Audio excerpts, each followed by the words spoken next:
शुक्लाम्बरधरं विष्णुं शशिवर्णं चतुर्भुजं प्रसन्नवदनं ध्यायेत् सर्वविघ्नोपशान्तये। वागीशाद्याः सुमनसः सर्वार्थानामुपक्रमे यं नत्वा कृतकृत्यास्युस्तं नमामि गजाननं। शारदा शारदाम्भोजवदना वदनाम्बुजे सर्वदा सर्वदास्माकं सन्निधिः सन्निधिं क्रियात्। व्यासं वसिष्ठनप्तारं शक्तेः पौत्रमकल्मषं पराशरात्मजं वन्दे सुकतातं तपोनिधिं। व्यासाय विष्णुरूपाय व्यासरूपाय विष्णवे नमो वै ब्रह्मनिधये वासिष्ठाय नमो नमः। अचतुर्वदनोद्ब्रह्मा द्विबाहुरपरो हरिः अफाललोचनः शम्भुर्भगवान् बादरायणः। शान्ताकारं भुजगशयनं पद्मनाभं सुरेशं विश्वाकारं गगनसदृशं मेघवर्णं शुभाङ्गं लक्ष्मीकान्तं कमलनयनं योगिहृद्यानगम्यं वन्दे विष्णुं भवभयहरं सर्वलोकैकनाथम्। वसुदेवसुतं देवं कंसचाणूरमर्दनं देवकी परमानन्दं कृष्णं वन्दे जगद्गुरुं। नारायणं नमस्कृत्य नरं चैव नरोत्तमं देवीं सरस्वतीं व्यासं ततो जयमुदीरयेत्। नारायणसमारम्भां व्यासशङ्करमध्यमाम् अस्मदाचार्यपर्यन्तां वन्दे गुरुपरम्पराम्। श्रीगुरुभ्यो नमः। सभायै नमः। जय श्रीमन्नारायण। महाभारतं ఆదిపర్వం రెండవ రోజు ప్రవచన కార్యక్రమం ప్రారంభిస్తున్నాము. శంతన మహారాజు భరతవర్షానికి చక్రవర్తి, కురు సామ్రాజ్యానికి పరిపాలకుడు ఆయన. ఆయనకు చంద్రవంశపు రాజు. ఆయనకు గంగాదేవి యందు దేవవ్రతుడు అనేటటువంటి కుమారుడు కలిగాడు. ఆయననే గంగాసుతుడు, గాంగేయుడు, గంగానందనుడు, భీష్ముడు అని పిలువబడ్డాడు. రెండవ భార్య అయినటువంటి సత్యవతి యందు విచిత్రవీర్యుడు, చిత్రాంగదుడు ఇద్దరు కుమారులు. చిత్రాంగదుడు వివాహం కాకపూర్వమే ఒక చిత్రాంగదుడనే పేరు కలిగినటువంటి ఒక గంధర్వుడితోటి పోరాడి వీరోచితంగా పోరాడారు. వీరు సామాన్యులేం కాదు, మహాపరాక్రమవంతులు, తేజస్శాలులు, మంచి సౌందర్యము కలిగినటువంటి వాళ్ళు, చంద్రవంశపు రాజులు వాళ్ళు. సత్యవతీదేవి యొక్క కుమారులు. సత్యవతి జగదేక సుందరి. చిత్రాంగదుడు మరణించాడు. విచిత్రవీర్యుణ్ణి రాజుని చేశాడు భీష్ముడు. భీష్ముడు సంరక్షకుడుగా ఉన్నాడు.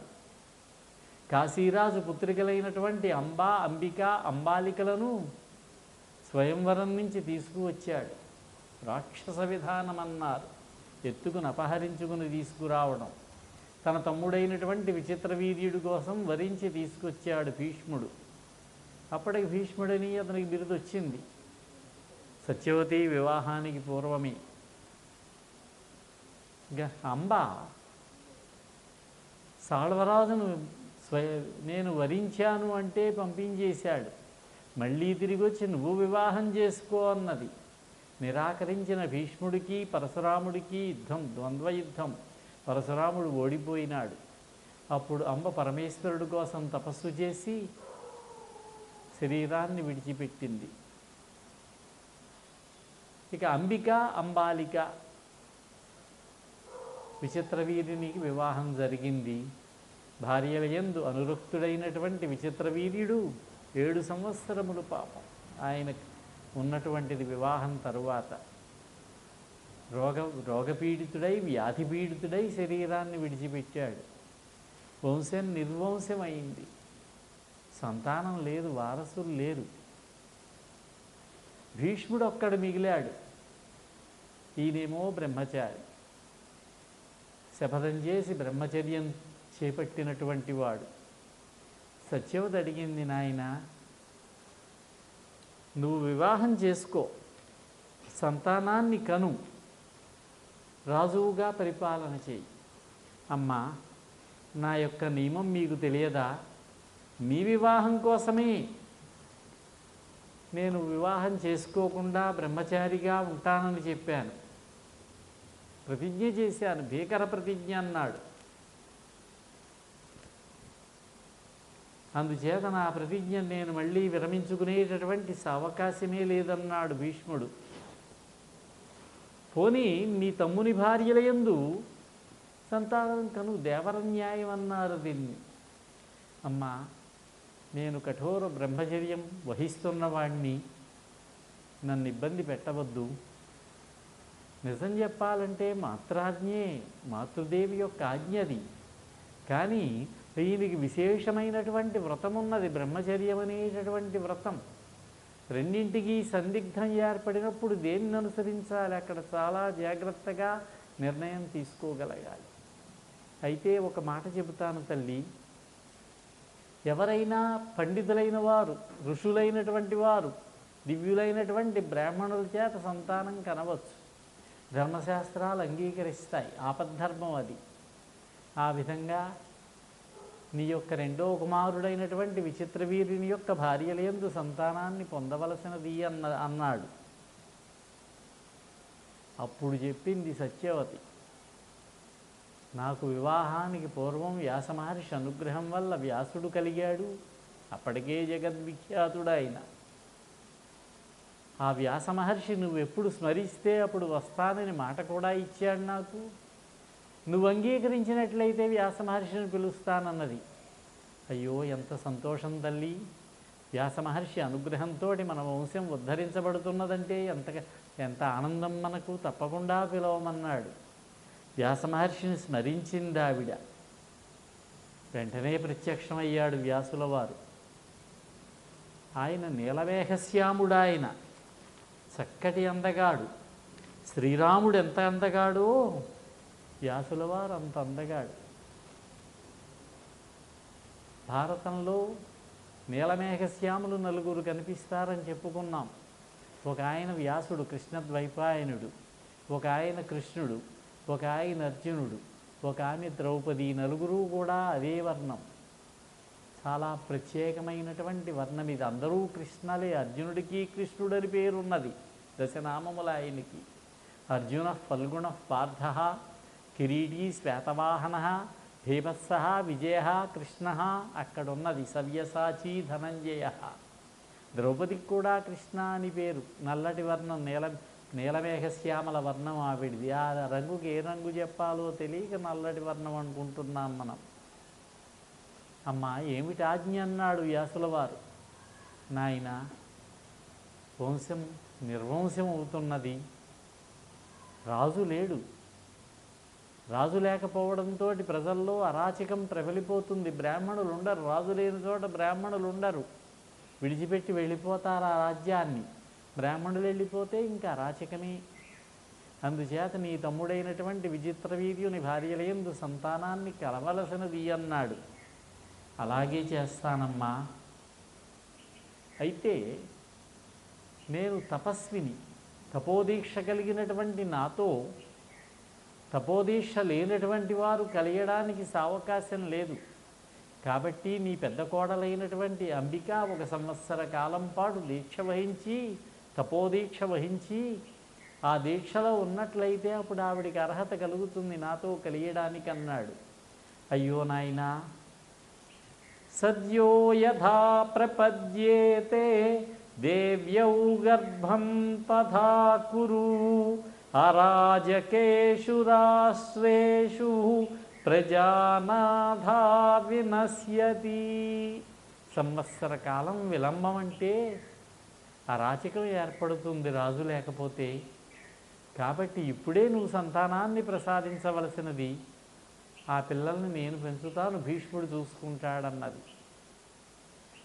అలా అయితే ఈ రాత్రికే వస్తా.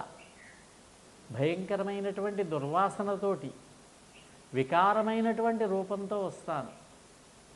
ఎంతో అందగాడైనటువంటి వ్యాసమహర్షి వికార రూపంతో వస్తానన్నాడు. ఇది నియమం. నన్ను చూసి భయపడకూడదు. అలా ఉండగలిగితే మంచి సంతానం కలుగుతుందన్నాడు. అలాగే నాయనా అన్నది. బ్రాహ్మణులకు భోజనాలు ఏర్పాటు చేసింది సత్యవతి. కోడలైనటువంటి అంబికకి చెప్పింది, నీ బావగారు వస్తారు ఈ రాత్రికి, ఆయన వల్ల సంతానం పొందవలసినది అని. ఆవిడనుకున్నది భీష్ముడో సోమదత్తుడో వస్తారేమో అనుకున్నది. రాత్రి అర్ధరాత్రి అయ్యే సమయానికి ఈయనొచ్చాడు. ఎర్రటి జుట్టు, దుర్వాసన, చూడ్డానికి కొంచెం వికృత రూపంతో. ఏం చేస్తుంది పాపం? భయపడింది, కళ్ళు మూసుకున్నది. అలాగే అనుగ్రహించాడు పాపం ఆయన.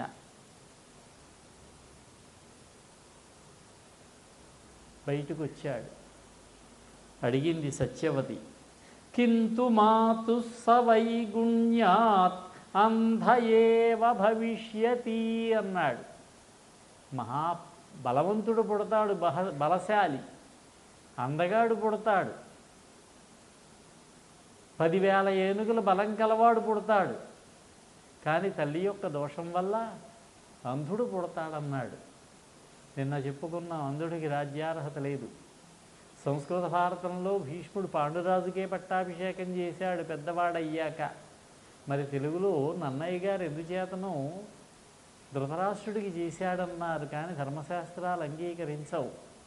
అంధుడు, చెవిటివాడు, మూగవాడు, కుంటివాడు, పిచ్చివాడు వీళ్ళెవరికీ రాజ్యార్హత లేదు. జ్యేష్ఠులైనా కూడా పోషకవర్గంలో ఉండవలసిన వాళ్ళే వాళ్ళు, వాళ్ళ కుమారులు, వాళ్ళ మనవలు.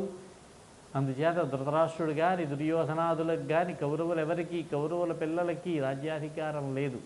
రాజ్యాధికారం పాండురాజుది, తదనంతరం ధర్మరాజుది. ఇది ధర్మశాస్త్రం. ఇక్కడే వారికి మధ్యలో సమస్య ఏర్పడింది. తల్లి అంధుడు పుడతాడమ్మా అన్నాడు. అయ్యయ్యో, అంధుడు పుడతాడా నాయన? నాంధః కురూణాం నృపతి అనురూపః తపోధనా. అంధుడు కురువులకు రాజు ఎట్లా అవుతాడు నాయన? సత్యవతి అన్నమాటే. అంధుడు రాజు కాలేడు. కుర్రవాడు పుట్టాకే అనుకుందాం. ఇక్కడ కథలో కొంచెం మనం వివరంగా చూసుకోవాలి. ధృతరాష్ట్రుడు పుట్టాడు, అంధుడు పుట్టాడు. ఇంకొక సంతానాన్ని ఇవ్వమన్నది. ఈసారి అంబాలికి రెండో కోడలు. ఆవిడ వ్యాసమహర్షిని చూచి భయపడింది పాపం. కొంచెం వెలవెలపోయింది. అలాగే అనుగ్రహించాడు. బయటకు వచ్చాడు. అమ్మా, పరాక్రమవంతుడు పుడతాడు, దేశాన్ని పాలించేవాడు పుడతాడు, మహారాజు పుడతాడు. కానీ కొంచెం అందగాడు కాదు, కొంచెం అందంగా ఉండడాయనన్నాడు. దీనిని బట్టి పాండురాజు పాండువర్ణం అంటారు, పాండురోగి అంటారు. కాదు, పాండురోగి అయితే రాజ్యార్హత అతనికి లేదు. పాండురోగికి రాజ్యం పరిపాలించే అవకాశం లేదు. మహాపరాక్రమవంతుడు, కానీ కొంచెం అందం తక్కువ. తెల్ల శరీరం, తెల్లమొహం వేశాడంటారు. అలాంటిది అన్నమాట. తెల్లటి శరీరం, వెర్రి తెలుపు. అది పెద్ద సౌందర్యం కాదు. పాండురాజును కుంతీదేవి స్వయంవరంలో వరించింది ఆయన్ని. స్వయంవరానికి అనేక మంది రాజులు వస్తే కురు సామ్రాట్టని, కౌరవ సామ్రాజ్యానికి రాజుగారని ఆవిడ మెడలో వరమాల వేసి వరించింది ఆవిడ కుంతీదేవి పాండురాజుని. పరాక్రమవంతుడే, ధైర్యశాలి, తేజస్శాలి కూడా. కొంచెం రంగు తక్కువ పాండువర్ణం. మనం ఇంగ్లాండు అటువైపుకు వెళ్ళినట్లయితే అక్కడంతా వెర్రి తెలుపు ఉంటారు వాళ్ళు. అది పెద్ద సౌందర్యంగా మనకు అనిపించదు. కొంచెం గోధుమ రంగు, బంగారపు రంగు ఉంటే ఆ రంగు సౌందర్యం అన్నారు. మళ్ళీ అడిగింది సత్యవతి, నాయన ఇంకొక సంతానాన్ని ప్రసాదించు అని. ఈసారి కోడళ్ళిద్దరూ ఎవరూ పూనుకోక ఇంటి దాసి, ఆ దాసీకి అలంకరించి నగలబెట్టి మంచి చీర కట్టి ఆవిడ్ని పంపించారు. వచ్చినటువంటి వ్యాస మహర్షిని ఆవిడ స్వాగతం పలికి సేవలు చేసి సపర్యలు చేసి గౌరవించింది. ఆమె యందు ఒక కుమారుణ్ణి అనుగ్రహించాడు. ఆవిడ దాసి కాబట్టి పుట్టినవాడు దాసీపుత్రుడు విదురుడు. ఆ విదురుడు యొక్క పూర్వజన్మ ఒక్క పర్యాయం మనం చూస్తే పూర్వజన్మ విశేషాన్ని, యముడి యొక్క యమధర్మరాజు యొక్క అంశ విదురుడు, ధర్మదేవత యొక్క అంశ ధర్మరాజు. కొంచెం మనం అది వివరంగా చూసుకోవాలి. ధర్మరాజు యమధర్మరాజు అంశ అని కొన్ని చోట్ల ఉన్నది, భారతంలో తెలుగులో ఉన్నది. యమధర్మరాజు అంశ విదురుడు, ధర్మరాజు అంశ ధర్మదేవత అంశ ధర్మరాజు. ధర్మదేవత ధర్మస్వరూపుడు, ధర్మమే. ఆ ధర్మాన్ని ప్రవర్తింపజేసేవాడు యమధర్మరాజు. ధర్మాన్ని అనుసరించేవాడు, ధర్మాన్ని లోకంలో అనువర్తింపజేసేవాడు యమధర్మరాజు. కొంచెం తేడా. అయినా ధర్మదేవతే, ధర్మవేత్తే, ధర్మస్వరూపుడే. మాండవ్యుడని ఒక మహర్షి. ఆ మాండవ్యుడు చిన్నతనంలో తెలియని వయస్సు అది. తోటలో ఆడుకుంటూ ఆ తూనీగలకి వెనుక భాగంలో ముళ్ళు గుచ్చేవాడు పాపం. ఆడుకునే విధానం అది. ఆడుకున్నాడు అలా. అది పెరిగి పెద్దదై పెద్దవాడయిన తర్వాత, మహర్షి అయిన తర్వాత ఆశ్రమం కట్టుకుని ఆ బయట చెట్టు కింద కూర్చుని తపస్సు చేసుకుంటూ ఉంటే కొంతమంది దొంగలు రాజుగారి కోశాగారంలో దొంగతనం చేసి ఆ ధనంతో వచ్చి ఈయన ఆశ్రమంలో దావుకున్నారు. ఈయన చూడలేదు, కళ్ళు మూసుకు కూర్చున్నాడు. ఇంతలో రాజభటులు వచ్చారు. చూస్తే ఆశ్రమంలో దొంగలు ఉన్నారు. వీళ్ళే దొంగతనం చేశారని వాళ్ళ నాయకుడు ఈ ముని అని మహారాజు గారికి చెబితే కొరత వేయమన్నారు. దాంతో పృష్ఠభాగం నుంచి శూలం దింపేశారు. గుండెదాకా దిగిపోయింది. ఓ శూలం మీద కూర్చుని ఉన్నాడు బహుకాలం. మహాతపశక్తి సంపన్నుడు ఆయన. మునీశ్వర్లు పక్షుల రూపంలో వచ్చి ఈయన దగ్గరకు వచ్చి ఈయన దగ్గర ధర్మ విషయాలు తెలుసుకుని వెళ్ళేవారు. ఏమిటండి మీకు ఈ కర్మ అన్నారు. నాయన, మనం పూర్వజన్మలో చేసుకున్నా లేకపోతే ఈ జన్మలో చేసుకున్నా పుణ్యము అనుభవిస్తాం, పాపము అనుభవిస్తాం. తప్పదు నాయన, ప్రారబ్ధ దోషం అన్నాడు. కొంతకాలం అయ్యేసరికి ఆ రాజభటులు చూశారు, ఈయన మరణించలేదు, తపోశక్తితో అలాగే బ్రతికున్నాడు. మహారాజు గారికి చెప్పారు, పొరపాటు పడ్డామండి, ఈయన దొంగ కాదేమో, మహారుషినా మరణించలేదంటే ఆయన వెంటనే బయలుదేరి వచ్చాడు, క్షమించమన్నాడు. ఆ శూలాన్ని తీయడానికి ప్రయత్నం చేశారు, బయటికి రాదే. అందుచేత దాన్ని నరికారు నెమ్మదిగా. మిగిలిన భాగం శరీరంలోనే ఉండిపోయింది. అలాగే తిరుగుతూ ఉండేవాడు ఆయన. కొంతకాలం అయ్యాక శరీరాన్ని విడిచిపెట్టాడు. నేరుగా యమధర్మరాజు దగ్గరికి వెళ్ళాడు. సంయమనీపురం యమధర్మరాజు గారి పట్టణం పేరు. యమధర్మరాజు వచ్చి గౌరవించాడు. యమా, నేనే తప్పు చేయలేదు, నాకెందుకు ఈ శిక్ష విధించావన్నాడు.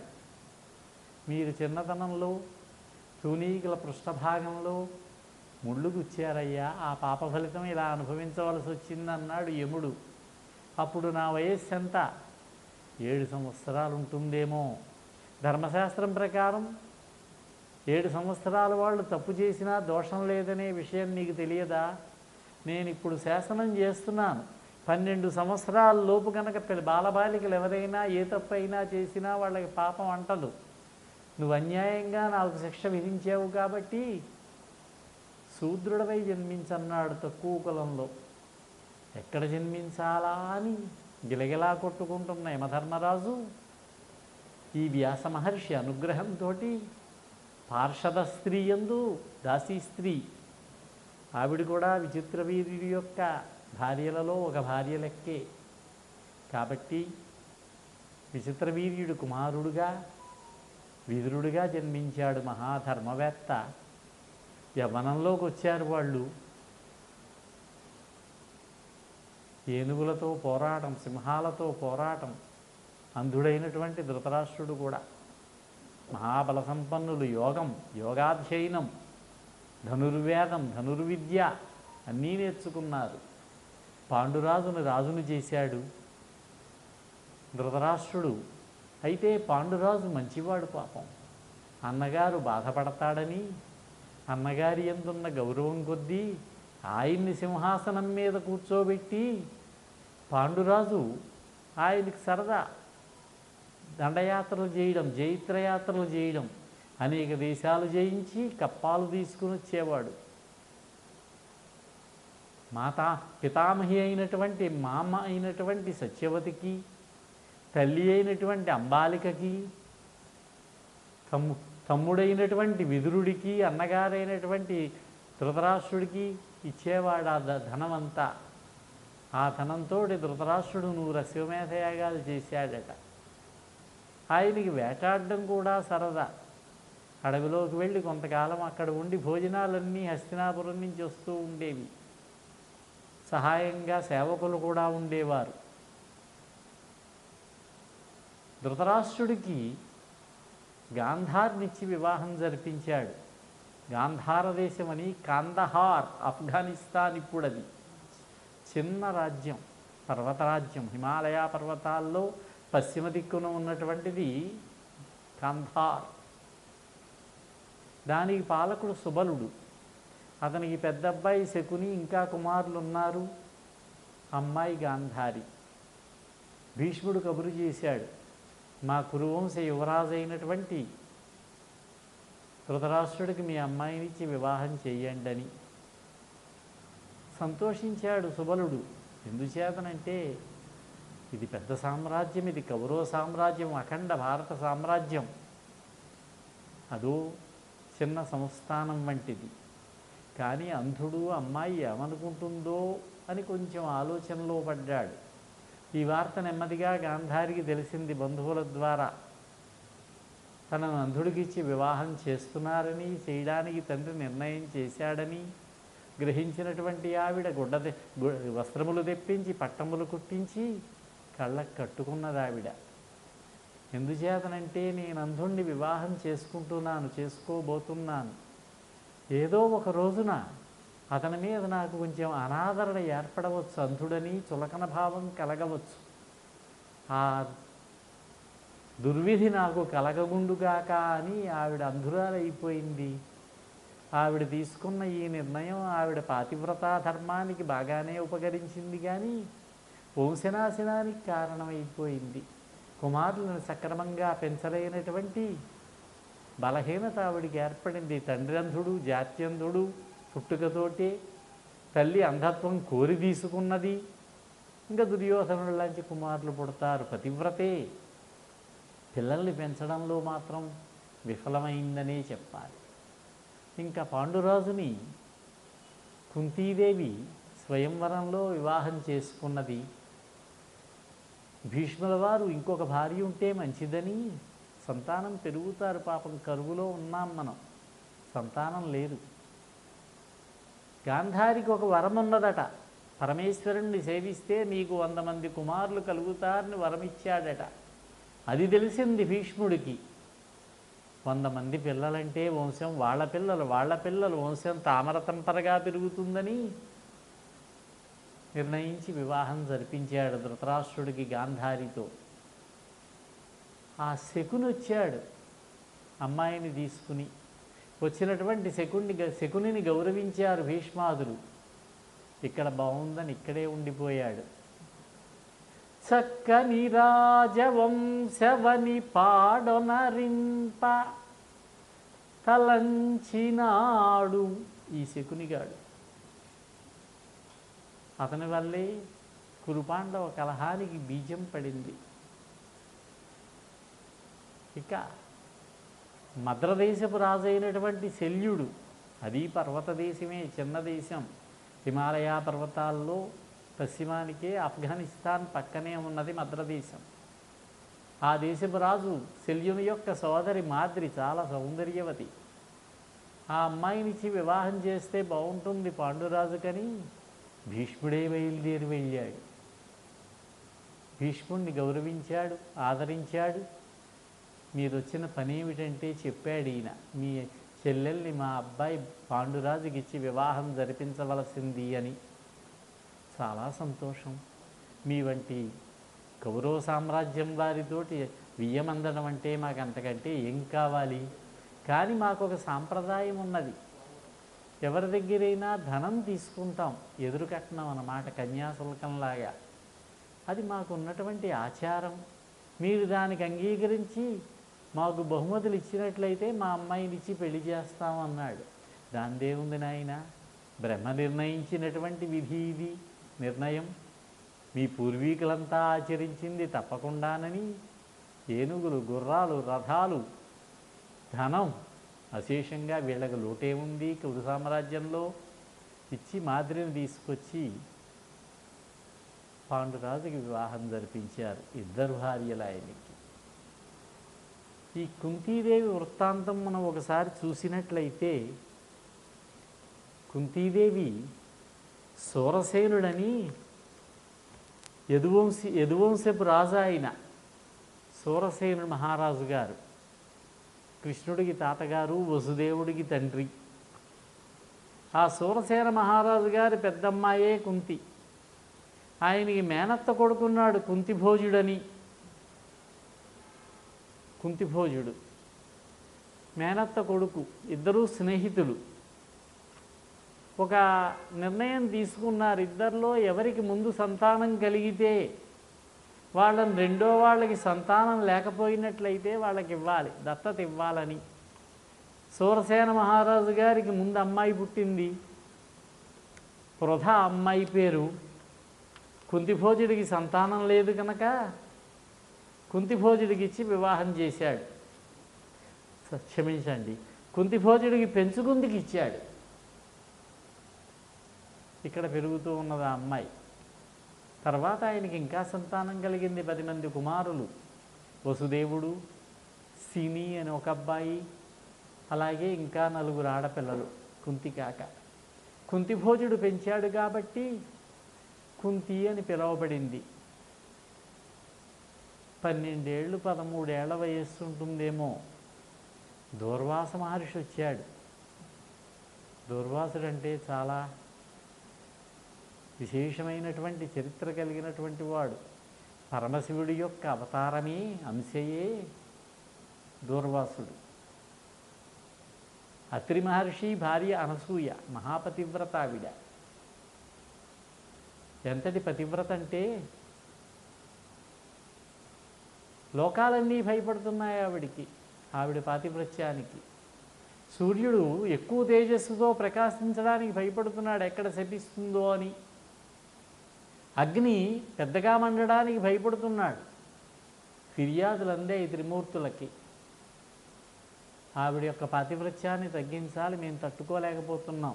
వాయువు ఎక్కువగా వీసలేని పరిస్థితి.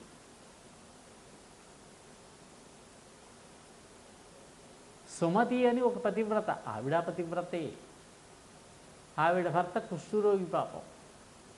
పాతివ్రత్య మహిమతోటి అలాగే సేవ చేసుకున్నది ఆవిడ ఆయనకి. ఒకరోజు ఆయనకు ఒక కోరిక కలిగింది, ఒక వేశ్య దగ్గరికి వెళ్ళాలని అడిగింది. వెళ్ళి మా ఆయన వస్తారని, మా భర్త వస్తాడని. సరే రమ్మనండి, దాందే ఉందన్నది ఈవిడ. ఒక బుట్టలో పెట్టి, నడిచే పరిస్థితి కాదు, ఒక బుట్టలో పెట్టి తీసుకువెళ్ళింది. తెల్లవారుజామున ఇంటికి తిరిగి వస్తున్నది. మాండవ్యుడికి శూలం వేసి కొరత వేశారే ఓ చెట్టు దగ్గర. ఆ వస్తుంటే బుట్ట తగిలింది ఆయన కాలికి, మాండవ్య మహర్షికి. శపించాడు, సూర్యోదయం అవగానే ఇతడు మరణిస్తాడు. ఎందుకంటే బాధ కలిగించాడుగా పాపం ఆయనకి. ఈవిడన్నది సూర్యోదయమే అవ్వదు పొమ్మన్నది. సూర్యుడు ఉదయించలేదు 10 రోజుల పాటు. అంతా చీకటే, సంధ్యావందనాలు లేవు, అగ్ని కార్యాలు లేవు. అప్పుడు అనసూయాదేవి వచ్చి, సుమతి, కాలగమనాన్ని మనం ఆపకూడదు, కాల ప్రవర్తన అలా యథావిధిగా జరుగుతూ ఉండాలి, కాబట్టి నీ శాపాన్ని వెనక్కి తీసుకో అన్నది. నీ శాపాన్ని వెనక్కి తీసుకుంటే భర్త పరిస్థితి ఏమిటన్నది ఈవిడ. నేను చూస్తానుగా అంది ఈవిడ. అలాగే నీ శాపాన్ని ఉపసంహరించుకుంది. సూర్యోదయం అయింది, భర్త మరణించాడు. ఇప్పుడు అనసూయాదేవి తన పాతివ్రత్య మహిమతోటి అతన్ని బ్రతికించడమే కాకుండా సంపూర్ణ ఆరోగ్యవంతుడిగా, నవయవ్వనవంతుడిగా చేసింది. అంతటి పాతివ్రత్య మహిమ ఆవిడిది. అలాగే ఒక పర్యాయం వర్షాలు లేక ఋషులు కందమూలములు లేక ఇబ్బంది పడిపోతూ ఉంటే తన పాతివ్రత్య మహిమతోటి కందమూలములు సృష్టించి ఇచ్చింది, వర్షాలు కురిపించింది.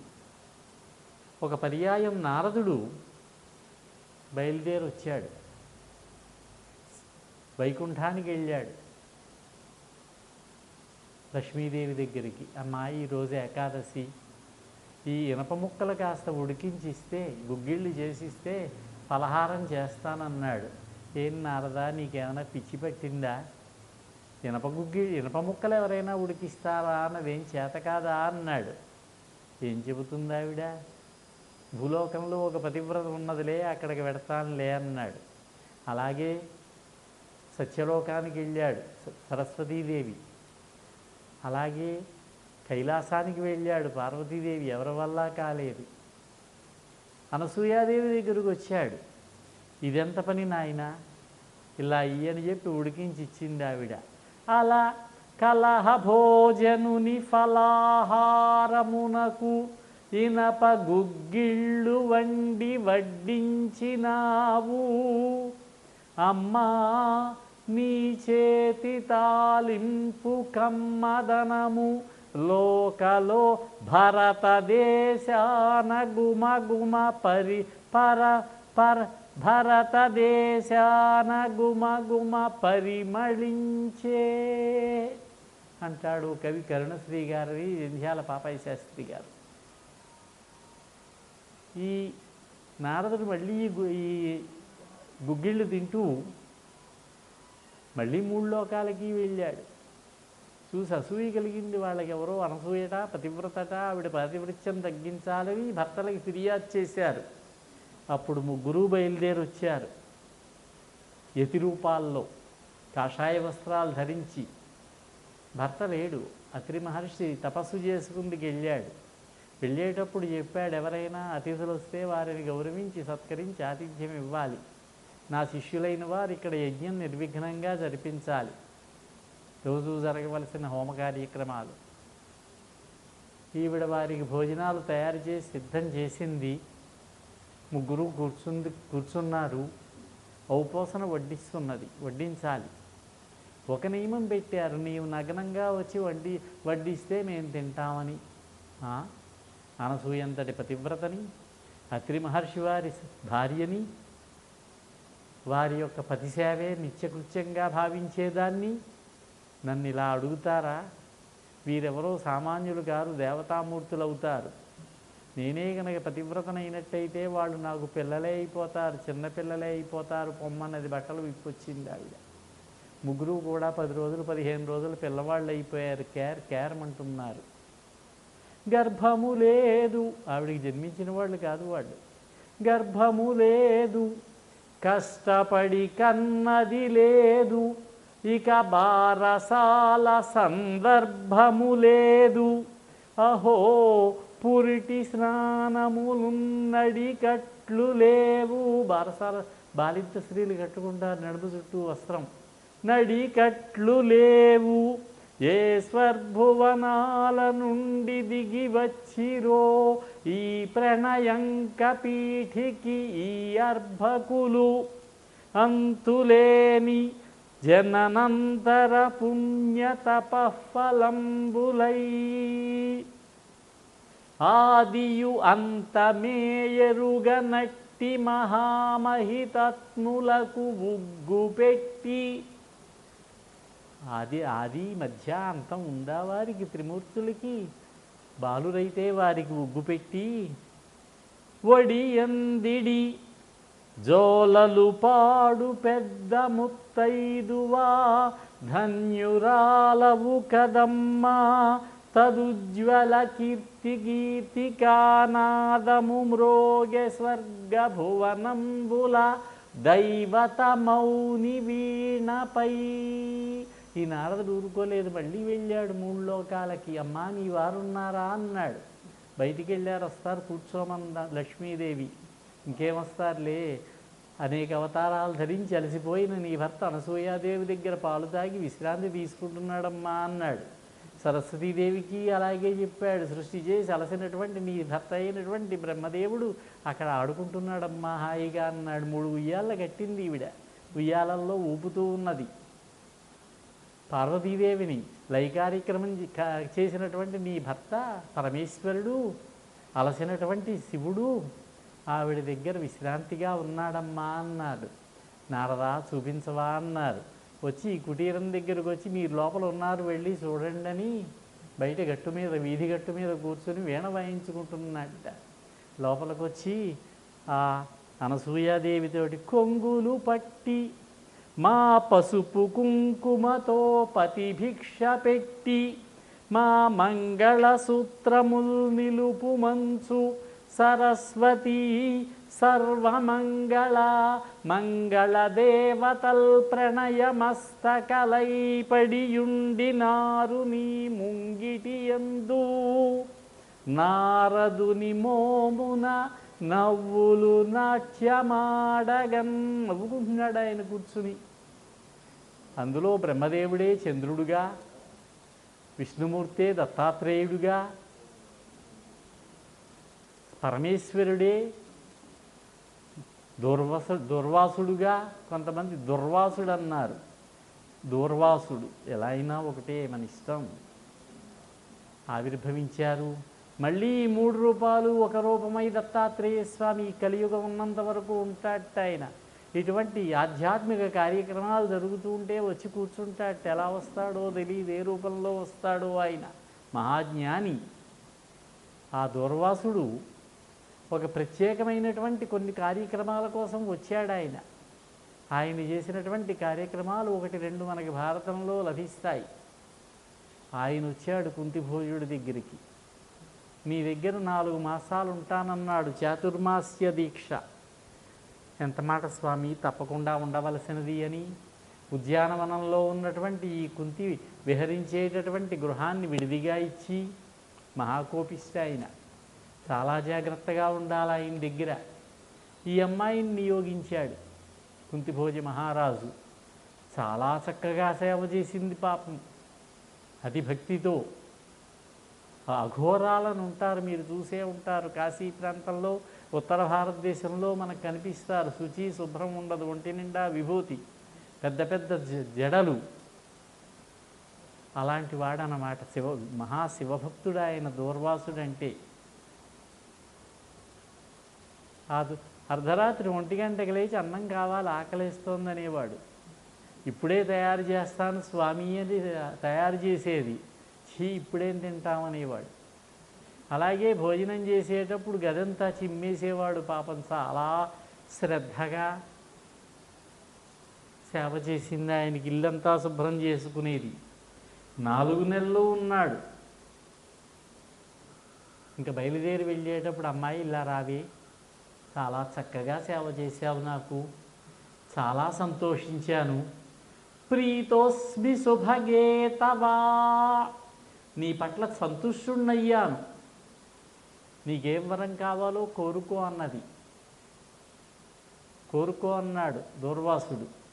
కృతాని మమ సర్వాణి యస్యామే వేద విత్తమా త్వం ప్రసన్నః పితా చైవ కృతం విప్రవరైర్మునే.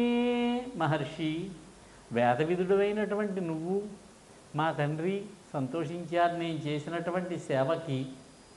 ఇంకా నాకు కావలసిందేముంది, అదే చాలు, నాకు వరములతో పనే ఉందన్నది. నీకు వరం అక్కర్లేకపోయినట్లయితే నీకు మంత్రాన్ని ఉపదేశిస్తాను అన్నాడు. ఆ మంత్రంతో నువ్వు ఏ దేవతని పిలిచినా సరే, యది నేచ్ఛసి మత్తస్త్వం వరం భద్రే శుచిస్మితే ఇమం మంత్రం గృహాణత్వం ఆహ్వానాయ దివౌకసాం. నీకు వరం అక్కర్లేకపోయినట్లయితే నీకు మంత్రం ఇస్తాను. ఆ మంత్రంతో నువ్వు ఏ దేవతని ఉపాసన చేసినా సరే ఆ దేవుడు నీకు భృత్యుడవుతాడు, సేవకుల్లాగా వచ్చి నీ ముందు నిలబడతాడన్నాడు.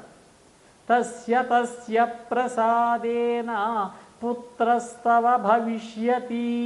ఈ మంత్రంతో నువ్వు ఏ దేవతను ఆహ్వానించినా అతని అనుగ్రహంతో కుమారుణ్ణి పొందుతావన్నాడు. ఇది ఆ మంత్రంలో ఉన్నటువంటి ఆభిజాత్య మంత్రం. ఇది ఒక కోరికతో చేసేటటువంటిది. ఇష్టమున్నా లేకపోయినా అతను నీకు వసుడవుతాడన్నాడు. కాదనలేకపోయింది పాపం, శపిస్తాడేమోనని భయపడింది, మంత్రాన్ని స్వీకరించింది. ఆయన బయలుదేరి వెళ్ళాడు. తర్వాత ఒక రోజున ఉదయాన్నే లేచి స్నానాధికములు ముగించుకుని ఆ భవనము యొక్క ఉపరిభాగంలో అంటే మేడపై భాగంలో విహరిస్తూ ఉంటే ఉదయిస్తూ ఉన్న సూర్యుడు కనిపించాడు. లోపల కౌతూహలాత్ 13 ఏళ్ల అమ్మాయి. కుతూహలం, మహర్షి నాకు మంత్రం ఇచ్చాడు, ఈ మంత్రం ఎలా పనిచేస్తుందో చూద్దామని సూర్యభగవానుడి మీద ప్రయోగించింది ఆ మంత్రం. రానే వచ్చాడు, ఎదురుగా నిలబడ్డాడు ఆయన. ఎవరు నువ్వు అన్నది. నువ్వెవరిని పిలిచావో వాణ్ణే సూర్యభగవాను అన్నాడు. నేను కన్యని, వివాహం కాలేదు, తండ్రి చాటు బిడ్డని, దయచేసి వెళ్ళిపోవలసింది అన్నది. ఇది మునీశ్వరులు ఇచ్చినటువంటి మంత్రం. ఇది మంత్రానికి కూడా నేను బద్ధుణ్ణే. సమామువాచ తిగ్మం సువృథా వానం సమేక్షమం ధక్ష్యామి త్వం చ విప్రంచాయేన దత్తో వరస్తవా.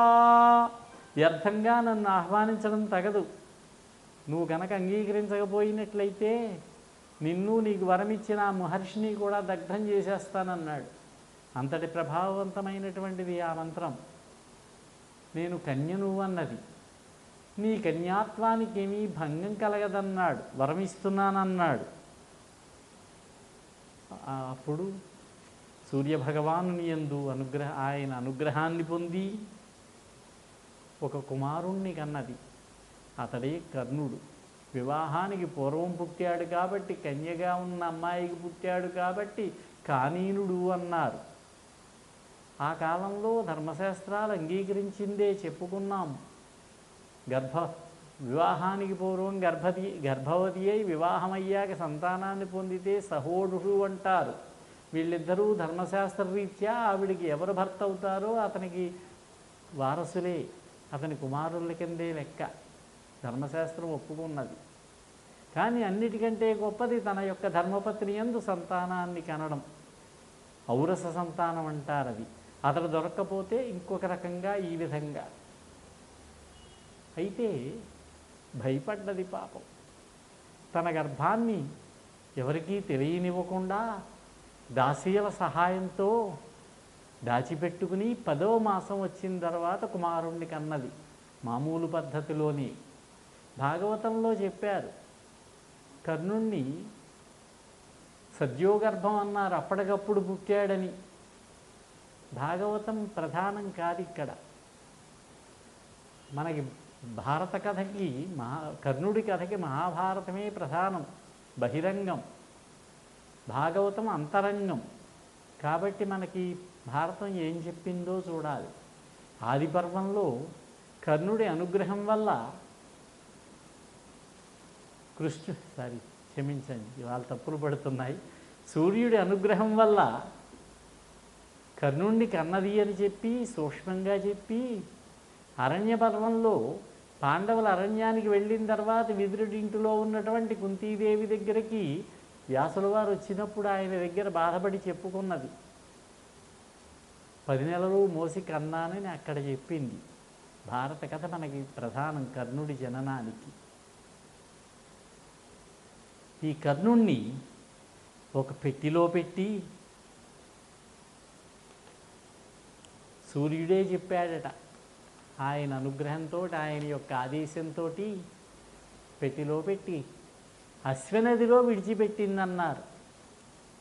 అశ్వనదీ జలాల్లో అక్కడి నుంచి ఆ పెట్టి కదులుతూ కదులుతూ చర్మణ్వతీ నదిలోకి చేరింది. అక్కడి నుంచి ఆ పెట్టి వెళ్ళి యమునా నదిలోకి చేరింది. అక్కడి నుంచి ప్రయాగ దగ్గర గంగానదిలోకి చేరింది. ఇది భారతంలో ఇచ్చిన శ్లోకాలను బట్టి. అలా వెడుతూ ఉండగా అంగదేశం గంగానది ఒడ్డున ఉన్నది చంపానగరం. అక్కడ అతిరథుడని ఒక సూతుడు స్నానం చేయడానికి వస్తే అతడికి దొరికింది. ఆ పెట్టె తీసుకువెళ్ళి ఆ పెట్టి నిండా నగలే, అనేక నగలు పెట్టింది. భార్య అయినటువంటి రాధకిచ్చాడు. కుమారుడు లభించేసరికి ఆవిడికి పాలు వచ్చాయి. ఆవిడ పాలు త్రాగాడు, పెరిగాడు, పెద్ద అయ్యాడు. సూత సంస్కారంతో పెరిగాడు పాపం. పుట్టినది కుంతీదేవికే అయినా, సూర్యుడు అనుగ్రహంతో అయినా సంస్కార దోషం. ఒకలా పుట్టి అలాగే సంస్కరించబడినట్లయితే ఏకజులు అంటారట. అలా కాకుండా ఒక విధంగా జన్మించి మరొక విధంగా సంస్కరించబడితే ద్విజులు అంటారట. ఆ ద్విజత్వం ప్రాప్తించింది పాపం ఈ కర్ణుడికి. చాలా దుఃఖపడ్డది పాపం. ముని మంత్రంబు నొసంగనేలా ఇడెబో మున్ముందు మార్తండు రమ్మని నే కోరగనేలా కోరితిని బో ఆతండు రానేలా వచ్చెను పో కన్నియ నంచు ఎంచక ననుంచే పట్టగానేలా పట్టెను బో పట్టినొ సంగనేలా అడుగంటెన్ కుంతి సౌభాగ్యముల్. జీవితం అంతా తల్లకిందులైపోయింది పాపం. ఈ బాలుని ఎత్తుకొని ఇంటికి వెళ్ళినట్టయితే నన్ను నా బంధులందరూ మనంబున ఏమనారే, ఏమనుకుంటారు కదా. ఎట్లీ బాల సూర్య నిభుని ఇట్టులడించిపోవంగా బుద్ధి పుట్టును అని బాధపడింది పాపం. అర్ధరాత్రి సమయంలో గంగలో విడిచిపెట్టింది. కృష్ణుడు రాయబారానికి వచ్చాడు ధృతరాష్ట్ర మహారాజు దగ్గరికి. రాయబారం అయ్యాక తిరిగి వెళుతూ, కర్ణ నన్ను సాగనంపుదుగా రావయ్యా అన్నాడు. ఆ పట్టణం బయటికి తీసుకువెళ్ళి, నీకు బ్రహ్మరహస్యం చెబుతానయ్యా, నువ్వు కుంతీదేవి పెద్ద కుమారుడివి, పాండవుల పక్షంలోకి వచ్చినట్లయితే రాజు అవుతావు, ధర్మరాజు నిన్ను మహారాజుగా అభిషేకిస్తాడు, రమ్మన్నాడు. విన్నాడు కర్ణుడు. కృష్ణ, నువ్వు చెప్పినది యథార్థమే. నాకు సూర్యుడి వల్ల ఇంతకు ముందే తెలుసు. ఇంద్రుడు కవచకుండలములు తీసుకున్నప్పుడు ఇంకొంచెం తెలిసింది. సూర్యుడు చెప్పగా నా తల్లి నన్ను గంగలో విడిచిపెట్టింది, నేను కుంతి కుమారుణ్ణే గాని. సూర్యుడు చెప్పగా అన్నాడు. సూర్యుడు చెప్పినట్టు కర్ణుడికి అప్పటికే తెలుసు అన్నమాట. ఎందుకంటే సూర్యుడి యొక్క అంశే. కానీ అతిరథుడి దగ్గర పెరిగానయ్యా నేను. సూతుని చేతికిందరకి, ఈ పద్యం కురుక్షేత్ర నాటకంలోది, తిరుపతి వెంకటగౌలు రాశారు. సూతుని చేతికిందరకి సూత కళత్రము పాలు త్రావి, ఆ సూతుని అన్నమున్ కుడిచి సూత కులంగనయందు నందనవ్రాతముగాంచి. సూతులమ్మాయిని పెళ్లి చేసుకున్నాను. సూతబాలికి సూతులమ్మాయి ఎందు సంతానం కలిగింది. నేటికొక రాజకుమారుడనంచు తెల్ప నా చేతము సమ్మతించునే, ఇసి ఎవరే గతి సిగ్గుమాలినన్ అని తిరస్కరించాడంత ప్రలోభ పెట్టిన ఆ కృష్ణుడు. పాపం కర్ణుడి జీవితం అలా జరిగింది. దుర్యోధనుడితో స్నేహం, తప్పుదారి పట్టాడు. దుర్యోధన, దుశ్శాసన, కర్ణ, శకునులు నలుగురిని దుష్ట చతుష్టయం అని చెప్పింది చరిత్ర. దుర్యోధనుడి దగ్గర ప్రాపకం సంపాదించాడు. ఇక్కడ మనకిద్దరు కన్యాపుత్రులు కనిపిస్తున్నారు. నిన్నొక ఆయన, ఇప్పుడు ఒక ఆయన. ఒక ఆయన వ్యాస భగవానుడు, సత్యవతీదేవికి వివాహానికి పూర్వమే పరాశర మహర్షి యొక్క అనుగ్రహంతో పుట్టినటువంటి వాడు. రెండోవాడు కుంతీదేవి కుమారుడు అయినటువంటి కర్ణుడు. ఆభిజాత్యం చూద్దామా అంటే కుంతీదేవి సుక్షత్రియ రాజకన్య. తండ్రో సాక్షాత్తు సూర్యభగవానుడే. అయితే ఎందుకు వచ్చింది తేడా? కుంతీదేవి విషయంలో చూసినట్లయితే తండ్రికి చెప్పలేకపోయింది, దాచిపెట్టింది. తండ్రి అనుమతితో కనుక సంతానాన్ని కన్నట్టయితే ధర్మమే, సమాజం అంగీకరించేది. రహస్యంగా స్వతంత్రంగా నిర్ణయం తీసుకుని కుతూహలంతో, బాల్య చాపల్యంతో కర్ణుణ్ణి కన్నది. అక్కడ సత్యవతి ప్రమేయం లేదు. పరాశర మహర్షి వచ్చాడు, నీ యందు సంతానాన్ని పొందుతానన్నాడు. ఆవిడ ప్రమేయం లేకుండా ఆవిడ నిమిత్త మాత్రంగా ఉండిపోయింది. ఆయనకు విష్ణు తేజం ఆవేశించి ఒక క్షేత్రం కావాలి, ఎవరి యందో ఒక మహాత్ముణ్ణి ఆవిర్భవింపచేయాలి. ఈ సత్యవతి యందు సంతానాన్ని ఇచ్చాడు.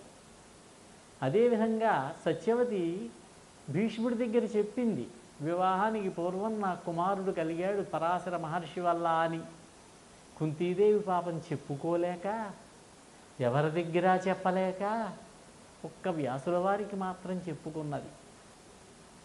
ఆశ్రమవాస పర్వంలో ఇదది మహాభారత యుద్ధం అంతా అయిపోయాక కుంతి, ధృతరాష్ట్రుడు, గాంధారి వనాలకు వెళ్ళినప్పుడు ఆ ఆశ్రమవాస పర్వంలో వ్యాసుల వారు చూడ్డానికి వస్తే ఆయన దగ్గర దుఃఖపడి చెప్పుకున్నది, ఇంకా బాధపడుతూ ఉన్నది.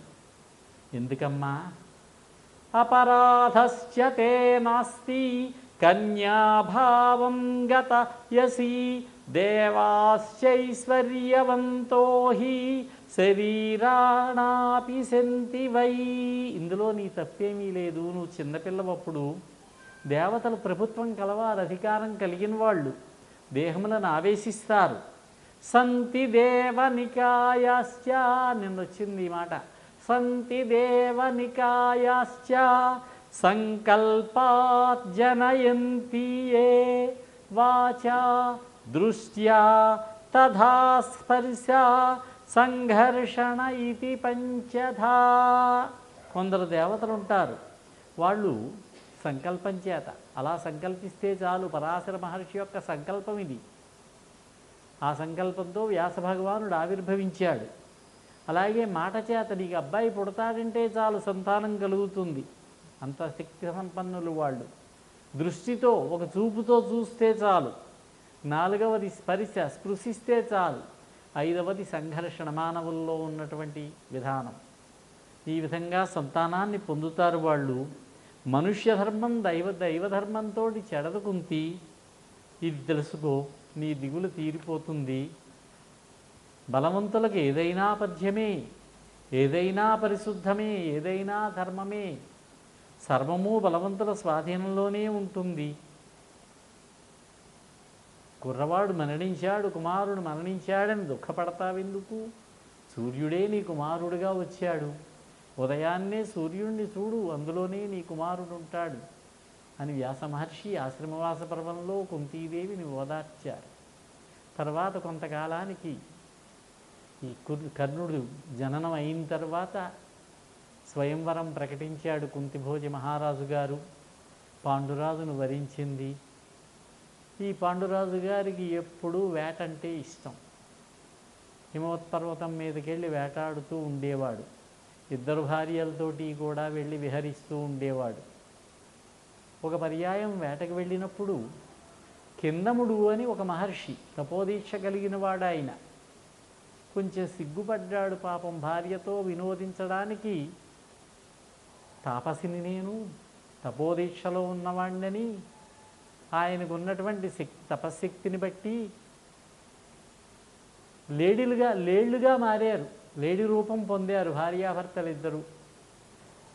అన్ని లేళ్లతోటి విహరిస్తూ ఉండేవారు. అవకాశం వచ్చినప్పుడు ఆ అరణ్యంలో ప్రశాంత వాతావరణం, ఏమీ అడ్డు లేదు, స్వచ్ఛమైన గాలి. భార్యతో వినోదిస్తున్నాడు. పాండురాజు బాణాలతో ఇద్దరినీ కొట్టాడు.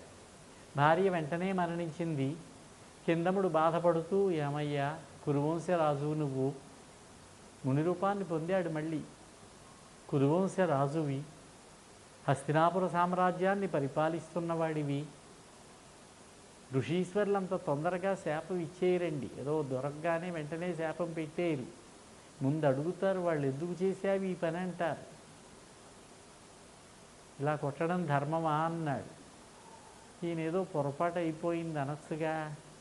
అనకుండా క్షత్రియులకు వేటాడడం ధర్మం, అందులో లేడిని వేటాడడం మరీ ధర్మం. లేడి కనిపిస్తే ఊరుకుంటామా? ఏదైనా జంతువుని వేటాడినప్పుడు ఎదురుగుండా వచ్చి నిన్ను చంపుతాను దా అంటామా? సింహం దగ్గరికి వెళ్ళి ఏ చెట్టు చాటు నుంచో కొడతాం. నా తప్పేముంది ఇందులో అన్నాడు. ఆయన కొంచెం దుఃఖంలో బాధ కలిగి, నేను నా భార్యతో వినోదిస్తున్నాను, ఇప్పుడు మా రతిక్రీడ అయ్యే వరకు ఆగి తర్వాత చంపినా బాగుండేది నువ్వు అన్నాడు. ఇంకా వేటాడేటప్పుడు చూస్తావా అన్నాడు ఈయన. నేనే విధంగా అయితే భార్యావియోగాన్ని పొందాను, అలాగే నువ్వు నీ భార్యలతో కలిసినప్పుడు మరణిస్తావు, మరణం సమీపిస్తుంది, మరణం ఆసన్నం అవుతుందన్నాడు. చాలా దుఃఖపడ్డాడు పాండురాజు గారు. నేను ఈ అరణ్యంలోనే ఉంటాను, వానప్రస్థ దీక్ష తీసుకుని ఉంటాను, మీరు హస్తినాపురానికి వెళ్ళిపోండి. ఏ చెట్టు కింద కూర్చుని దొరికినటువంటి ఆకులో అలములో ఫలములో తింటూ గడుపుతాను అన్నాడు. అప్పుడు కుంతీమాద్రులు అన్నారు, నీ అందే అనురక్తులమైనటువంటి పతివ్రతలం మేము, నీ సేవ చేసుకుంటే ఇక్కడే ఉంటాం.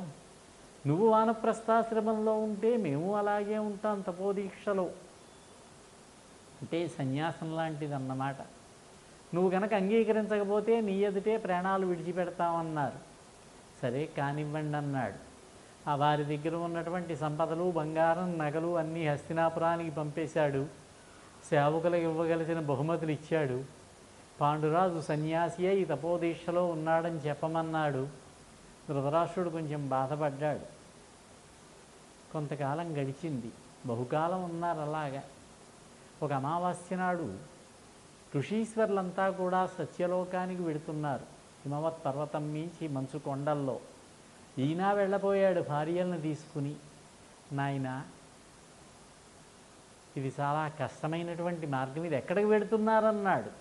ఈరోజు అమావాస్య, బ్రహ్మగారి లోకంలో సభ జరుగుతుంది, దేవతలంతా వెడతారు, మేము కూడా వెడుతున్నాం యోగ మార్గంలో అన్నారు.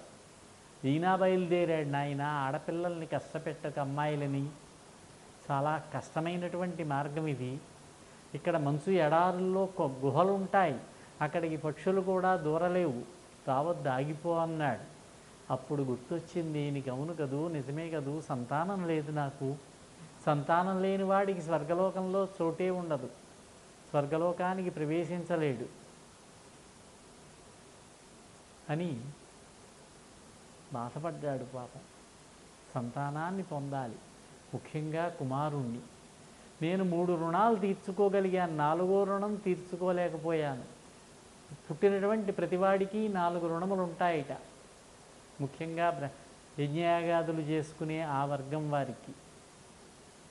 ఒకటి, 8వ సంవత్సరం రాగానే ఉపనయనం చేసుకుని గురువు దగ్గర వేదములు అన్నీ నేర్చుకోవాలి, గురువును సేవించి. ఆ విధంగా ఋషి రుణం తీర్చుకోవాలి. గుణవతి అయినటువంటి అమ్మాయిని వివాహం చేసుకుని గృహస్థాశ్రమంలోనికి ప్రవేశించి యజ్ఞయాగాది క్రతువులు నిర్వహించి దేవతల రుణం తీర్చుకోవాలి. 2వది దేవరుణం. ఒక కుమారుణ్ణికని పితృరుణం తీర్చుకోవాలి. పితృదేవతలు సంతోషిస్తారు, మా వంశం ముందుకు తీసుకెళ్ళాడు ఇతడని. నాలుగవది ఆనృశంస్యంతోటి దయతోటి కరుణతోటి సమస్త జీవుల యందు దైవాన్ని భావిస్తూ పరమాత్మ స్వరూపంగా భావిస్తూ అన్నదానాలు చేస్తూ మనుష్య రుణం తీర్చుకోవాలి. 3 రుణాలు తీర్చుకున్నాను, సంతానం లేదు, పితృరుణం తీర్చుకోలేకపోయాను అనుకున్నాడు. జరత్కారువు అని ఒక మహర్షి, ఆదిపర్వంలోదే ప్రారంభంలోదే ఆ కథ. ఆ మహర్షి వివాహం చేసుకోలేదు. వృద్ధాప్యం వచ్చేదాకా తపోనిష్టలో కూర్చున్నాడు. బ్రహ్మజ్ఞాని అయ్యాడు. ఇంక ఈసారి ఈ శరీరాన్ని విడిచిపెడదామని విడిచిపెట్టి స్వర్గలోకానికి వెళ్ళాడు. పుణ్యలోకాల్లోకి దారి వెళ్ళలేకపోయాడు.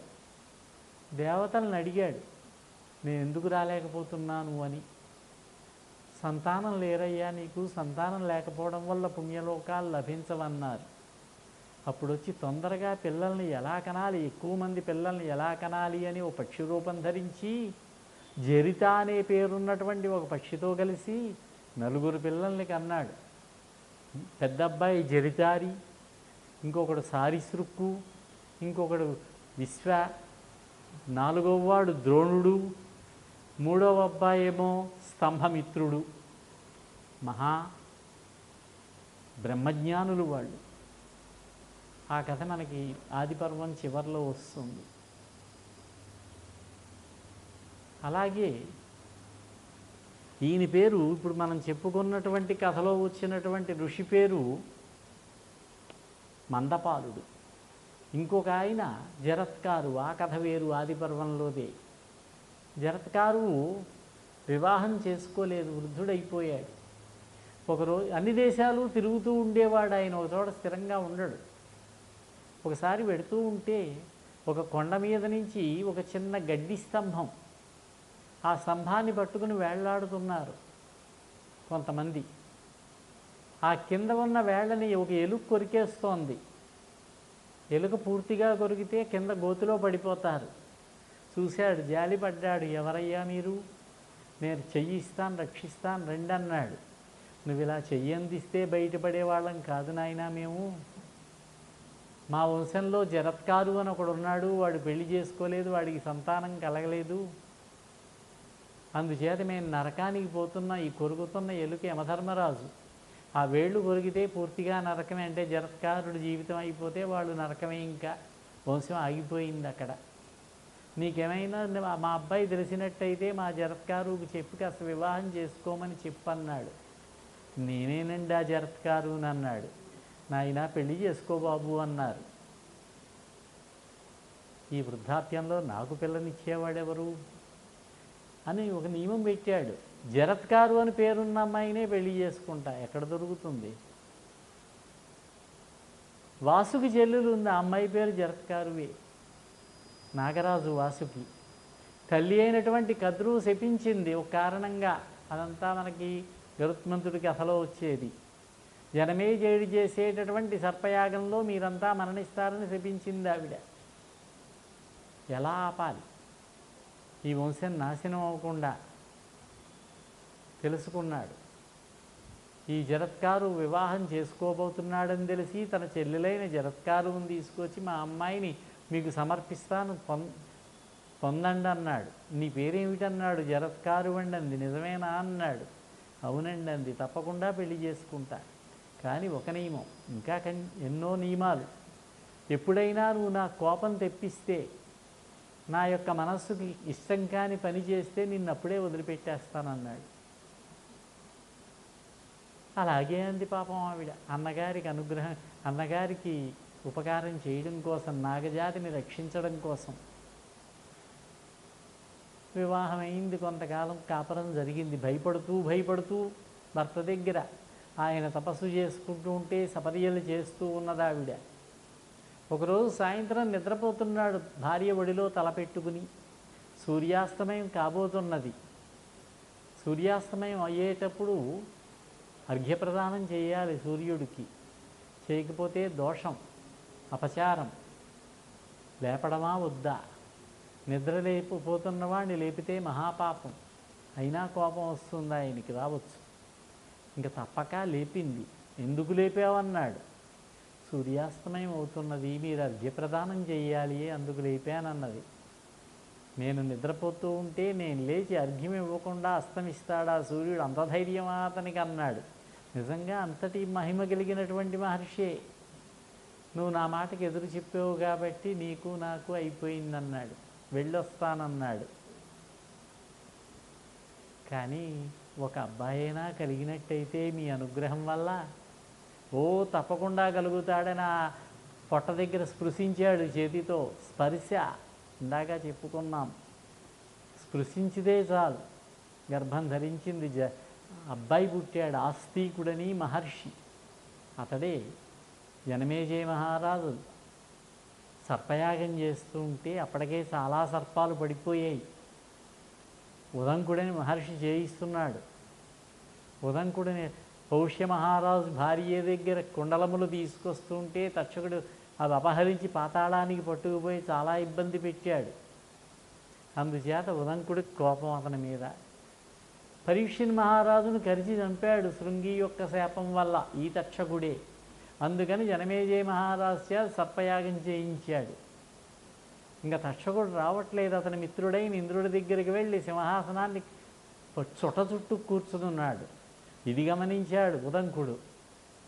సతక్షకాయ ఇంద్రాయ స్వాహ అన్నాడు. ఇంద్రుడు కూడా రావడం మొదలుపెట్టాడు సింహాసనంతో సహా. భయపడిపోతున్నాడు ఇంద్రుడు. అప్పుడు ఆస్తికుడు ఆగండి అన్నాడు. అక్కడ ఆపాడు. అప్పటికే వరం అడిగాడు. యజ్ఞం చేసేటప్పుడు ఎవరైనా వచ్చి ఏది అడిగినా కాదనకూడదు. యజ్ఞం చేసే కర్త వెళ్ళిపో అనకూడదు. ఏం వరం కావాలన్నాడు. మీకు ఎందుకు వచ్చారన్నాడు. వచ్చిన ఆస్తికుడిని చూసి ఈ సర్పయాగం ఆపండి అన్నాడు. అప్పుడు పురోహితులతో సంప్రదించి సర్పయాగాన్ని ఆపు చేశాడు. సర్పజాతి రక్షించబడింది ఆస్తిక మహర్షి వల్ల. ఆయన బ్రహ్మజ్ఞాని. ఆ తరువాత సర్పయాగాన్ని ఆపాక మహాభారతాన్ని వినిపించాడు వ్యాస మహర్షి శిష్యుడైనటువంటి వైశంపాయనుడు. 1,00,000 శ్లోకములు కలిగినటువంటి ఈ మహాభారతాన్ని మొట్టమొదట లోకంలో ప్రచారంలోకి వచ్చినటువంటిది వైశంపాయన మహర్షి వల్ల. వ్యాస మహర్షి శిష్యుడు. అక్కడ విన్నటువంటి సూత మహర్షి శౌనకాది మహర్షులకు చెప్పాడు. అప్పటి నుంచి జాగ్రత్తగా వచ్చి మన దాకా వచ్చింది మహాభారతం జరుగుతూ ఉన్నది. ఇక ఎప్పుడైతే సంతానం లేదో దుఃఖపడినటువంటి పాండురాజు ఒక రోజున కుంతీదేవిని కలిసి పిలిచి, సంతానం లేదు, నువ్వు ఎవరైనా ఒక మహర్షి వల్ల సంతానాన్ని పొందవలసింది, ఇది ధర్మశాస్త్ర ప్రకారం ఉన్నది అన్నాడు. నేను పతివ్రతని, మీ యందు అనురక్తురాలిని, నన్ను ఈ విధంగా నిర్బంధించడం సమంజసం కాదన్నది. నా తలపై చేతులు పెట్టుకొని ప్రార్థిస్తున్నాను. నేనా సంతానం లేనివాడిని. సంతానం లేకపోతే నా పూర్వీకులు, నా పితృదేవతలు ఎవరూ ఉద్ధరించబడరు. నా యందు అనుగ్రహంతో సంతానాన్ని పొందన్నాడు. అప్పుడు చెప్పింది, నా వివాహానికి ముందు దూర్వాసుడనే మహర్షి వచ్చి నాకు మంత్రం చెప్పాడు. ఆ మంత్రంతో కనుక నేను ఏ దేవతనైనా ఆహ్వానించినట్టయితే ఆయన సంతానం ఇస్తాడు. మీకు ఏ దేవత వల్ల కావాలో మీరే నిర్ణయించుకోండి అన్నది. కర్ణుడి విషయం మాత్రం చెప్పలేదు, తెలివైన ఆవిడే. అలాగా చాలా సంతోషం. దేవతల సంతానం అయితే ఇంకేం కావాలి? ముందు ధర్మం కావాలి దేనికైనా. మానవ జీవితంలో మనకు కావాల్సింది ధర్మం. అందుచేత ధర్మదేవతని అనుగ్రహం పొందన్నాడు. దీక్షలో కూర్చున్నది. ధర్మదేవత వచ్చి చిరునవ్వుగా ఏం కావాలన్నాడు. సిగ్గుపడకుండా చిన్నపిల్ల అడిగినట్టు మీ వల్ల నాకు కుమారుడు కావాలన్నది. ఆయన అనుగ్రహించాడు. ధర్మరాజు కలిగాడు. ధర్మదేవత అనుగ్రహంతో ధర్మరాజు కలిగాడు. ధర్మరాజు పుట్టినప్పుడు చంద్రుడు జ్యేష్ఠ నక్షత్రంలో ఉండగా, సూర్యుడు తులారాశిలో ఉండగా, శుక్లపక్షంలో పంచమి తిథి 8వ లగ్నమైనటువంటి అభిజిత్తు లగ్నంలో కుంతీదేవి ఉత్తముడైనటువంటి కుమారుణ్ణి పొందింది. ఆ కుమారుడు పుట్టగానే దేవదుందుభులు మ్రోగాయి. అంటే ఇది ధర్మ సంతానమే, దోషం లేదు. పుష్పవర్షం కురిపించారు దేవతలు, అశరీరవాణి కూడా పలికింది. ఇవన్నీ మనకి సూచనే. ఈ కుమారుడు సర్వోత్తముడవుతాడు, ధర్మాత్ముల్లో మేటి అవుతాడు, పరాక్రమవంతుడవుతాడు, సత్యవచనుడవుతాడు, మహారాజు అవుతాడు. పాండురాజు యొక్క జ్యేష్ఠకుమారుడిగా యుధిష్ఠిరుడనేటటువంటి పేరుతోట ప్రఖ్యాతుడై మహారాజై మూడు లోకాల్లోనూ ప్రసిద్ధిని పొందుతాడు. యశస్సు, తేజము, సత్ప్రవర్తనతోటి విరాజిల్లుతాడు, సత్యసంధుడవుతాడు అని అశరీరవాణి చెప్పింది. మునులంతా సంతోషించారు. మునివాటికలు ఉన్నాయి అక్కడికి దగ్గరలోనే. కుంతి ఇంకొక కుమారుడు అన్నాడు. చెప్పండి అన్నది. ధర్మం ఉన్నది, ఆ ధర్మం నిలబడాలంటే, ప్రవర్తిల్లాలంటే బలం కావాలి. బలం ఉన్నది లోకంలో ఒక ఆయన దగ్గరే, వాయుదేవుడు. ఆయన్ని ప్రార్థించన్నాడు. వాయుదేవుడు అనుగ్రహంతో భీముడు జన్మించాడు. 1 సంవత్సరమే వ్యవధానం ధర్మరాజుకి భీముడికి. ఇతడు బలవంతుడవుతాడు, బలవంతులందరిలోనూ కూడా శ్రేష్ఠుడవుతాడని చెప్పింది శరీరవాణి.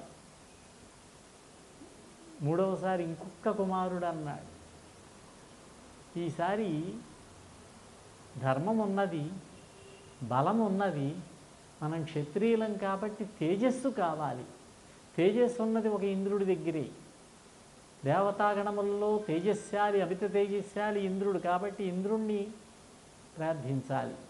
అయితే ఇంద్రుడు అంత తేలిగ్గా రాడు, పదవిలో ఉన్నటువంటి వాడు ఆయన. ఇంద్రుడు అనుగ్రహం కావాలంటే 1 సంవత్సర కాలం పాటు దీక్షలో ఉండాలని ఇంద్రుడికి సంబంధించినటువంటి మంత్రాన్ని చెప్పి ఈయన దీక్షలో కూర్చున్నాడు. ఈ చెట్టు కింద, పక్క చెట్టు కింద ఆవిడ కూర్చున్నది ఏడాది పాటు. ఇంద్రుడు ప్రత్యక్షమయ్యాడు, అనుగ్రహించాడు. ఈసారి గర్భధారణ జరిగింది. గర్భం రావడం మాత్రం దేవతల అనుగ్రహం యోగ మార్గం ద్వారానే కానీ కుమారుణ్ణి కండం 10 నెలలు గర్భధారణ చేసే. అర్జునుడు పుట్టాడు. అందుకే భీముడికి అర్జునుడికి 2 సంవత్సరాలు తేడా. 1 సంవత్సరం యజ్ఞదీక్షలో కూర్చోవడం, తపోదీక్షలో, తరువాత గర్భధారణ, కుమారుడు కలగడం. అప్పుడు అశరీరవాణి మళ్ళీ చెప్పింది. ఫాల్గుణ మాసంలో పూర్వ ఫల్గుణి, ఉత్తర ఫల్గుణి నక్షత్రముల సంధ్యాంశ కాలంలో పట్టపగల అర్జునుడు జన్మించాడు. అందుచేత అభిజిత్ లగ్నం. ఫాల్గుణుడు అయ్యాడని పేరుతో పిలువబడ్డాడైన. ఇతడు మహాపరాక్రమవంతుడు అవుతాడు. తన తేజస్సుతో అనేక మందిని, రాజులని, శత్రువులను జయిస్తాడు, సామ్రాజ్యాన్ని విస్తరిస్తాడు. తన అన్నగారి చేత 3 అశ్వమేధ యాగాలు చేయిస్తాడు అని 3 అశ్వమేధ యాగాలు, ఒకటే అశ్వమేధ యాగం చేశాడు. అశ్వమేధ పర్వంలో వస్తుంది. 3 దానాలు ఇచ్చాడు కనుక 3 చేసినట్టే లెక్కగా జమ కట్టారు. అక్కడ బహుమతులు ఎక్కువ ఇచ్చాడనమాట. ఈ విధంగా దేవతల అనుగ్రహంతో 3 సంతానాన్ని కన్నది కుంతి. మళ్ళీ అన్నాడు, కుంతి అన్నాడు, స్వామి నన్ను ఇంక నిర్బంధించకండి. భర్త ఉండగా 3 ద్వారా సంతానాన్ని కనడానికే క్షత్రియ స్త్రీకి అధికారం ఉన్నది. 4 అయితే కులట అంటారు, 5 అయితే బంధకి అంటారు. అందుకే కర్ణుడు అన్నాడు, బంధకి అన్నాడు ద్రౌపదిని, 5 భర్తలుంటే అన్నాడు. ఇంకేం మాట్లాడలేదు ఆయన, ధర్మం తెలిసినవాడేగా. కొద్ది రోజులకి మాదిరి వచ్చింది. నాథ, ఈ కుంతీదేవికి పెద్ద కుమారుడు ధర్మరాజు పుట్టేటప్పుడు గాంధారి గర్భవతి. 1 సంవత్సరం గర్భం ధరించింది. అప్పటికే ఆవిడ గర్భం ధరించింది. మొత్తం 2 సంవత్సరాలకు పిల్లాడు పుట్టాడు, దుర్యోధనుడు. గర్భం ధరిస్తే కుంతీదేవికి పెద్ద కుమారుడు ధర్మరాజు యుధిష్ఠిరుడు పుట్టాడని వార్త అందింది. అసూయ కలిగింది పాపం ఆవిడ. గాంధారి పతివ్రతే కానీ, ఎందుకంటే ఈ రాజవంశాల్లో పెద్దవాడికే అధికారం, పెద్దవాడే రాజు అవుతాడు. అందులో ఇప్పటికే పాండురాజుకున్న అధికారం ధృతరాష్ట్రుడు అనుభవిస్తున్నాడు ఏదో. అటువంటిది పాండురాజుకు పెద్ద కుమారుడు కలిగాడనేసరికి అసూయ చెంది తన కడుపుని బదల కొట్టుకున్నది. పొట్ట మీద గట్టిగా కొట్టుకుంటే పిండం కింద పడింది. గబగబా వచ్చాడు వ్యాసుల వారు, ఎంత పని చేసావమ్మా అని ఆ గర్భాన్ని ముక్కల కింద ఖండించి 100 ముక్కలు చేద్దామని నూరు నేతి కుండలు తెప్పించమన్నాడు, చల్లటి కుండలు. ఆ కుండల్లో ఒక్కొక్క భాగమే పెడుతూ ఉంటే ఈవిడనుకున్నది, నీకు చెప్పాడు 100 మంది కుమారులు కలుగుతారని. అంతకుముందే పరమశివుడు వరం ఉన్నది 100 మంది కుమారులు కలుగుతారని. ఈవిడనుకున్నది ఒక్క అమ్మాయి ఉన్నట్టయితే ఎంత ఆనందంగా ఉంటుంది, అల్లుడు అమ్మాయి, అమ్మాయికి పుట్టే పిల్లలు అని మనస్సులో అనుకుంది. ఇది గ్రహించాడు ఆయన. అమ్మాయి ఇంకొక మొక్క మిగిలింది, ఇంకో కుండ తెప్పించి ఈసారి అమ్మాయి పుడుతుంది నీకు అన్నాడు. ఆ విధంగా పుట్టుకుంటూ వస్తున్నారు. ఇక్కడ భీముడు పుట్టగానే దుర్యోధనుడు పుట్టాడు. ఒక్కొక్కరే పుట్టుకుంటూ వస్తున్నారు. అక్కడ మాద్రన్నది పాండురాజుతోటి కుంతీదేవికి 3 సంతానం కలిగారు. అక్కడ గాంధారీదేవికి కూడా సంతానం కలుగుతూ ఉన్నది. నాకు కూడా కాస్త కుంతికి చెప్పి ఏదైనా సంతానం కలిగింపజేస్తే అన్నది. అలాగే తప్పకుండా నీకు ఇష్టం ఉంటుందో ఉండదో అని చెప్పలేకపోయానని ఏకాంతంలో కుంతిని పిలిచి, కుంతి మాద్రిని కూడా ఈ దుఃఖసాగరం నుంచి గట్టెక్కించు, సంతానం కలిగేలా చూడు అన్నారు. కుంతి విశాల హృదయం కలిగినటువంటిది. అసూయ రాగద్వేషములేమీ ఉండవు ఆవిడి దగ్గర. నేను ఆవిడికి మంత్రం ఉపదేశించలేను, కానీ నేను మంత్రాన్ని ఇక్కడ కూర్చుని అనుష్ఠానం చేస్తాను, మంత్రాన్ని స్మరిస్తూ ఉంటా. ఆవిడికి ఎవరి వల్ల సంతానం కావాలో కోరుకోమన్నది. మాద్రి తెలివిగా అశ్వినీ దేవతలను కోరుకుంది. ఇద్దరు వాళ్ళు కవల పిల్లలు, వాళ్ళు కవల పిల్లలే. 2 సంతానం కలిగారు, నకుల సహదేవులు. ఈ విధంగా మొత్తం 5 ఆనందంగా గడుస్తున్నది. ఆ మునుల యొక్క వాటికలలో పెరుగుతూ ఉన్నారు అబ్బాయిలు. ధర్మరాజుకి 17 సంవత్సరములు, భీముడికి 16 సంవత్సరములు, అర్జునుడికి 14వ సంవత్సరం పుట్టినరోజు, 13 సంవత్సరములు నకుల సహదేవులకి. అర్జునుడికి పుట్టినరోజు వేడుక చేద్దామని ఋషుల్ని పిలిచి భోజనాలు ఏర్పాటు చేస్తూ ఉన్నది కుంతి. ఇంతవరకు జాగ్రత్తగా కాసుకుంటూ వస్తున్నది మాద్రి పాండురాజుల్ని. కొంచెం వేరే పనిలో ఉండడంతో వసంత ఋతువేమో మాద్రి యొక్క సౌందర్యాన్ని చూసి ఆకర్షితుడైన పాండురాజు వనంలో విహరిద్దాం రమ్మని మాద్రి వారిస్తున్నా వినకుండా ఆవిడ్ని పొందబోయి శరీరాన్ని విడిచిపెట్టాడు. పాపం, ముని శాపం తప్పలేదు. భోరును ఏడుస్తున్నది మాద్రి. కుంతీదేవి పరుగు పరుగును వచ్చింది పిల్లలతో. మునులంతా వచ్చారు, చుట్టుపక్కల ఉన్న మునులు. ధర్మరాజు పాపం రాజ్యాన్ని విడిచిపెట్టి ఈ పాండురాజు మాత్రం రాజ్యాన్ని విడిచిపెట్టి అరణ్యాలకు వచ్చి మన ఆశ్రయం పొంది మనతోటి ఇక్కడ ఉంటున్నాడు. ధర్మాత్ముడు, ఆయన మరణించాడు. కసికందులు పాపం పిల్లలు అనుకున్న ఋషులు దుఃఖించారు. కుంతన్నది, నేను పెద్ద భార్యని, ధర్మపత్నిని, నేను భర్తతో సహగమనం చేస్తానంది. మాద్రంది, లేదక్క, నా వల్లనే ఈయన మరణించాడు, నా యందు కోరిక తీరక నేను స్వర్గలోకంలో ఆయనకి సుఖాన్ని అందించాలందుకు నేనే వెడతానన్నది. కుదరదంది కుంతి. ఇద్దరూ చెయ్యొద్దన్నారు మునులు. అప్పుడు మాద్రి అంగీకరించక ఒకటే మాట అన్నది, అక్క, నీ దగ్గర 5 పిల్లలు కూడా ఆనందంగా ఉంటారు నీ దగ్గర. నా దగ్గర నా విషయంలో అలా ఉంటారని నేను చెప్పలేను. కాబట్టి నన్ను దయచేసి అనుగ్రహించి అనుమతి ఇయ్యమన్నది. అనుగ్రహించింది, అనుమతి ఇచ్చింది. మాద్రి పాండురాజుతో సహగమనం చేసింది. ఈ సహగమనము ఆత్మహత్య దోషం అనుకుంటారు. ధర్మశాస్త్రాల ప్రకారం నీకు ఇష్టమైతే సహగమనం చేయి, లేకపోతే ఉండాలనుకుంటే ఉండు, సహగమనం చేయకపోయినా పర్వాలేదు. ధర్మశాస్త్రం ఎక్కడా నొక్కించి చెప్పలేదు. అలా చెప్పినట్లయితే దశరథ మహారాజు మరణించినప్పుడు కౌసల్య, సుమిత్ర, కైక సహగమనం చేశారా? వాళ్ళు భరతుడితో అడవికి వెళ్ళారు, రాముడి దగ్గరికి, చిత్రకూట పర్వతం దగ్గరికి. ఆధారం ఉన్నది.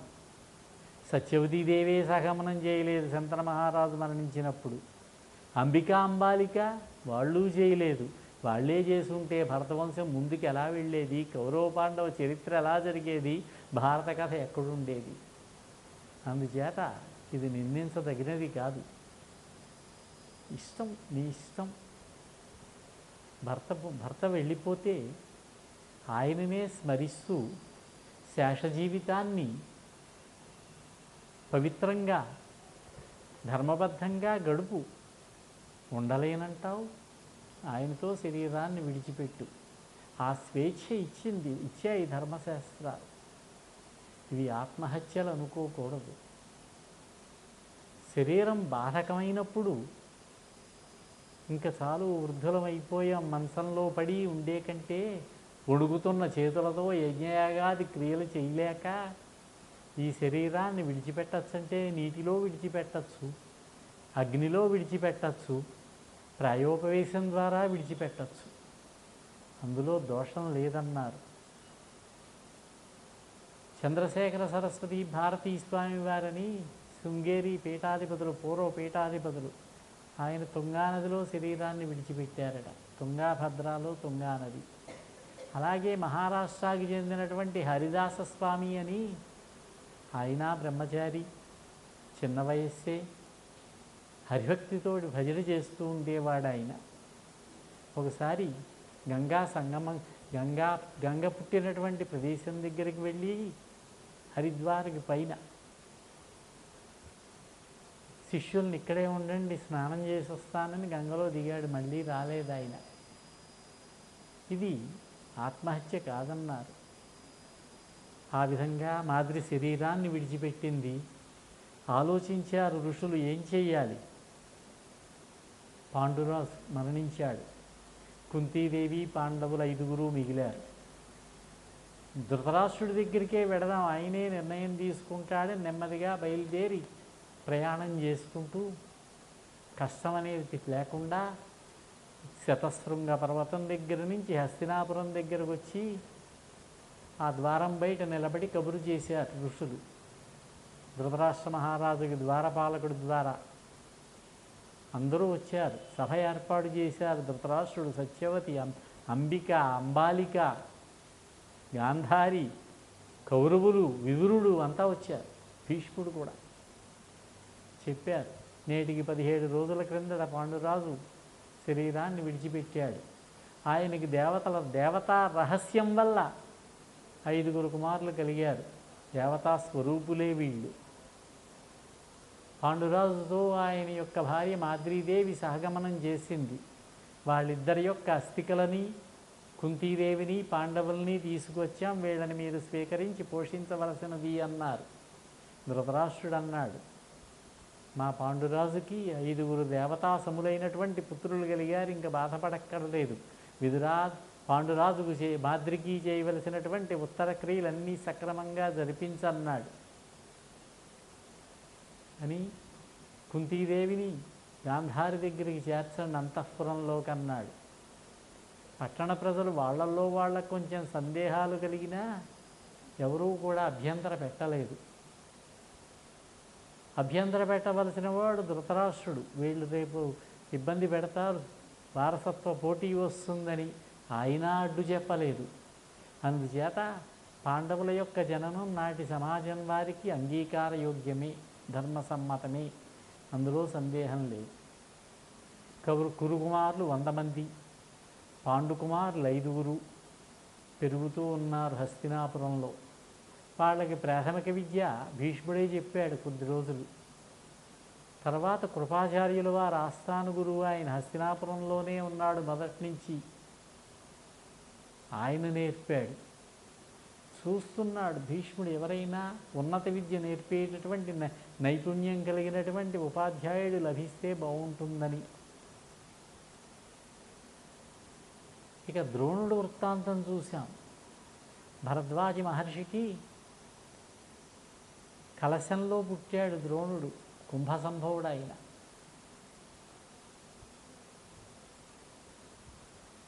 అయోనిజుడు.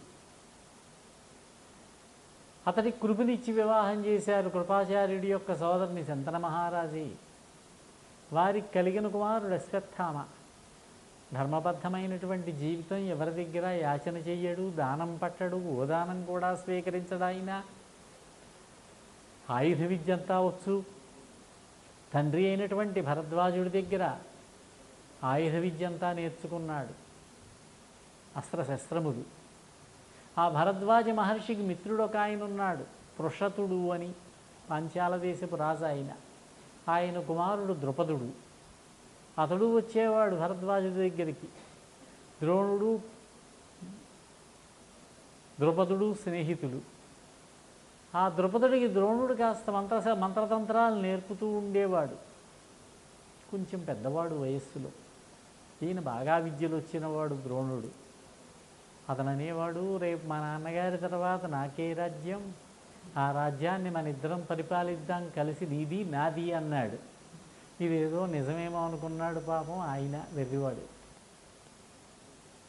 అలా కాలం గడుపుతూ ఉన్నాడు. పాపం కుర్రవాడికి పాలు లేవు. ఈయనేమో దానం పట్టడు. ధనవంతుల పిల్లలు ఆ చుట్టుపక్కల ఆడుకునే వాళ్ళంతా ఆవుల పాలు తాగుతూ ఉంటే ఇతడు పాలు కావాలంటే పాపం తల్లి కృపి పిండి నీళ్లల్లో కలిపి ఇచ్చేది. అవి తాగేవాడు. ఇవే ఆవు పాలు తాగుతున్నానని ఎగిరి గంతులేసేవాడు. అంతా చూసి నవ్వేవారు. ఈ బ్రాహ్మడు కొడుకు పిండి పాలు తాగుతున్నాడు ఆవు పాలు అనుకుని అని దుఃఖపడ్డాడు పాపం ద్రోణుడు. ఇంతలో తెలిసింది పరశురాముడు మహేంద్ర పర్వతానికి వెళ్ళిపోతాడట. ఆయన దగ్గర ఉన్న ధనమంతా దానం ఇచ్చేస్తున్నట్టని శిష్యులతో బయలుదేరి వెళ్ళాడు. అప్పటికి పరశురాముడు తన దగ్గర ఉన్న ధనమంతా ఇచ్చేశాడు. వచ్చిన ద్రోణుణ్ణి గౌరవించి, మహర్షి, నా దగ్గర ధనమేమీ లేదు, అంతా దానం చేసేసాను, రెండే ఉన్నాయి నా దగ్గర. ఒకటి నా శరీరం, కావాలంటే ఇస్తాను తీసుకో. లేకపోతే నా దగ్గర సమస్త అస్త్ర శస్త్రాలు, ఆయుధ సంపద అంతా ఉన్నది, బ్రహ్మాస్త్రంతో సహా. అగ్నివేశుడనే మహర్షి దగ్గర ఆగ్నేయాస్త్రం నేర్చుకున్నాడు ద్రోణుడు. భరద్వాజుడి దగ్గర ఉన్న అస్త్రశస్త్రాలన్నీ తీసుకున్నాడు. ఇవ్వండి, అవి ఇవ్వండి అన్నాడు. తర్వాత ఆలోచించి, చిన్నప్పుడు నా దగ్గర ఇద్దరం కలిసి చదువుకున్నాం, ద్రుపదుడు, ప్రస్తుతం పాంచాలరాజు, ఆ మాత్రం ఈ మాత్రం సాయం చేయకపోతాడా? అబ్బాయికి ఏదైనా ఒకటో రెండో ఆవులు ఇస్తే కాస్త ఆ పాలు తాగించి కాలక్షేపం చేద్దామనుకుని నెమ్మదిగా భార్యతో కుమారుడితో బయలుదేరి వచ్చాడు. లోపలికి కబురు చేశారు. ఎవరో నల్లటి బ్రాహ్మడు, బక్కగా ఉన్నాడు, ముసలివాడు, మీ మిత్రుడట, మీ సహపాఠి అట, కలిసి చదువుకున్నారట అని రమ్మనండి లోపలికి అన్నాడు. ద్రుపద, నేను నీ బాల్య స్నేహితుడిని అన్నాడు. ఏమయ్యా, ధనవంతుడికి ధనహీనుడితో స్నేహమా? కవచం ఉన్నవాడికి కవచం లేనివాడితో స్నేహమా? రథం ఉన్నటువంటి రథికి రథి కానిటువంటి వాడితో స్నేహమా? మహారాజుకి ఒక బక్క బ్రాహ్మడితో స్నేహమా అని కొంచెం అనాదరించి, కొంచెం రాజ్య మదం ఉంటుందేమో. చరిత్రగతి మారిపోతూ ఉంటుంది ఒక్కొక్క నిర్ణయం వల్ల. కావాలంటే కొద్దిగా పదార్థములు ఇస్తాను, ఈరోజు వండుకు తిని బయలుదేరి వెళ్ళన్నాడు. ఎంత అవమానం! ఇంత అవమానిస్తాడా ద్రుపదుడు? ద్రుపదుడిని నేను సాధించాలి, ఏమైనా సరే. నేను కాదు, నా శిష్యుల చేత సాధించాలి. అప్పటికి శిష్యులు లేరు ఈయనకి. శిష్యుల్ని తయారు చేసి ఆ శిష్యుల చేత ద్రుపదుడిని అవమానించాలని ఎక్కడికి వెళ్ళాలి ప్రస్తుతం? హస్తినాపురంలో ఉన్నాడు కృపాచార్యుడు, బావమరిది, భార్యకి అన్నగారు. అక్కడికి చేరాడు, రహస్యంగా ఉంటున్నాడు. ఈ కురుపాండు కుమారులు కొంచెం 5-6 సంవత్సరముల వయస్సు వచ్చింది. కృపాచార్యుల వారి దగ్గర విద్య నేర్చుకుంటున్నారు, ఆడుకుంటున్నారు. సాయంత్రం సమయంలో ఏ ఆట అన్నారు? కర్రా బిళ్ళ ఆట అన్నారు. ఉత్సాహంగా ఆడుతున్నారు. మరి భీముడు కొట్టాడో ఎవరు కొట్టారో కానీ ఆ కర్ర వెళ్ళి పక్కనే ఉన్న పాడుపడ్డ నూతిలో పడింది. ఆ నూతి చుట్టూ చేరారు. బెళ్ళ తీయాలి, ఎలా తీయాలో తెలియట్లేదు వాళ్ళకి. ఆ పక్కనే అగ్నికార్యం చేసుకుని అగ్నిని సేవించి నిలబడి ఉన్నాడు ద్రుపదుడు. దగ్గరకు వచ్చి అడిగారు, ఏమండి కాస్త బెళ్ళ తీసి పెడతారా అన్నారు. మీరెవరన్నారు? కురుకుమారులం అన్నారు వాళ్ళు. ఏం చదువుకుంటున్నారు, ఎవరి దగ్గర చదువుకుంటున్నారన్నారు. కృపాచార్యుల వారి దగ్గర చదువుకుంటున్నామన్నారు వాళ్ళు. ఏ ఏ అస్త్రాలు నేర్చుకున్నారంటే ఏదో చెప్పారు, ఇంతవరకు నేర్చుకున్నామని. అస్త్రాలు నేర్చుకున్నామన్నారు. బెళ్ళ తీయలేరా అన్నాడు. ధర్మరాజు అడిగాడు, బెళ్ళకి మంత్రాలకి సంబంధం ఏమిటన్నాడు. నేను ఆ నూతిలో పడ్డ బెళ్ళ తీస్తాను, అదే కాదు ఇదిగో నా ఉంగరం కూడా వేస్తున్నా, ఇది కూడా తీస్తాను, నాకేమిస్తారన్నాడు. మీకు ఏది కావాలంటే అది ఇస్తానన్నాడు. నాకు భోజనం కావాలి, ఉద్యోగం ఇప్పించాలన్నాడు. అప్పుడు ధర్మరాజు అన్నాడు, కృపస్య అనుమతే బ్రహ్మన్, కృపాచార్యుల వారి అనుమతితోటి మీకు ఉద్యోగం ఏర్పాటు చేస్తామన్నాడు ధర్మరాజు. ఎవరో ఒక కొత్త గురువు దొరికేసరికి ఉన్నాయన్ని పక్కకి నెట్టేయడం మన లక్షణం. ధర్మరాజు ధర్మవేత్త, కృపాచార్యుల వారు అనుమతిస్తే మీకు ఉద్యోగం అన్నాడు. ఉన్నాడుగా ఒక గురువు గారు ఇప్పటికే. అప్పుడు అక్కడ ఉన్న దర్భలు తీసి మంత్రించి వేస్తే ఒకదాని వెనకాల ఒకటి వెళ్ళిపోయి ఆ ఉంగరాన్ని బిళ్ళని ముడివేసి తీసుకొచ్చి ధర్మరాజు చేతిలో పెట్టాయి.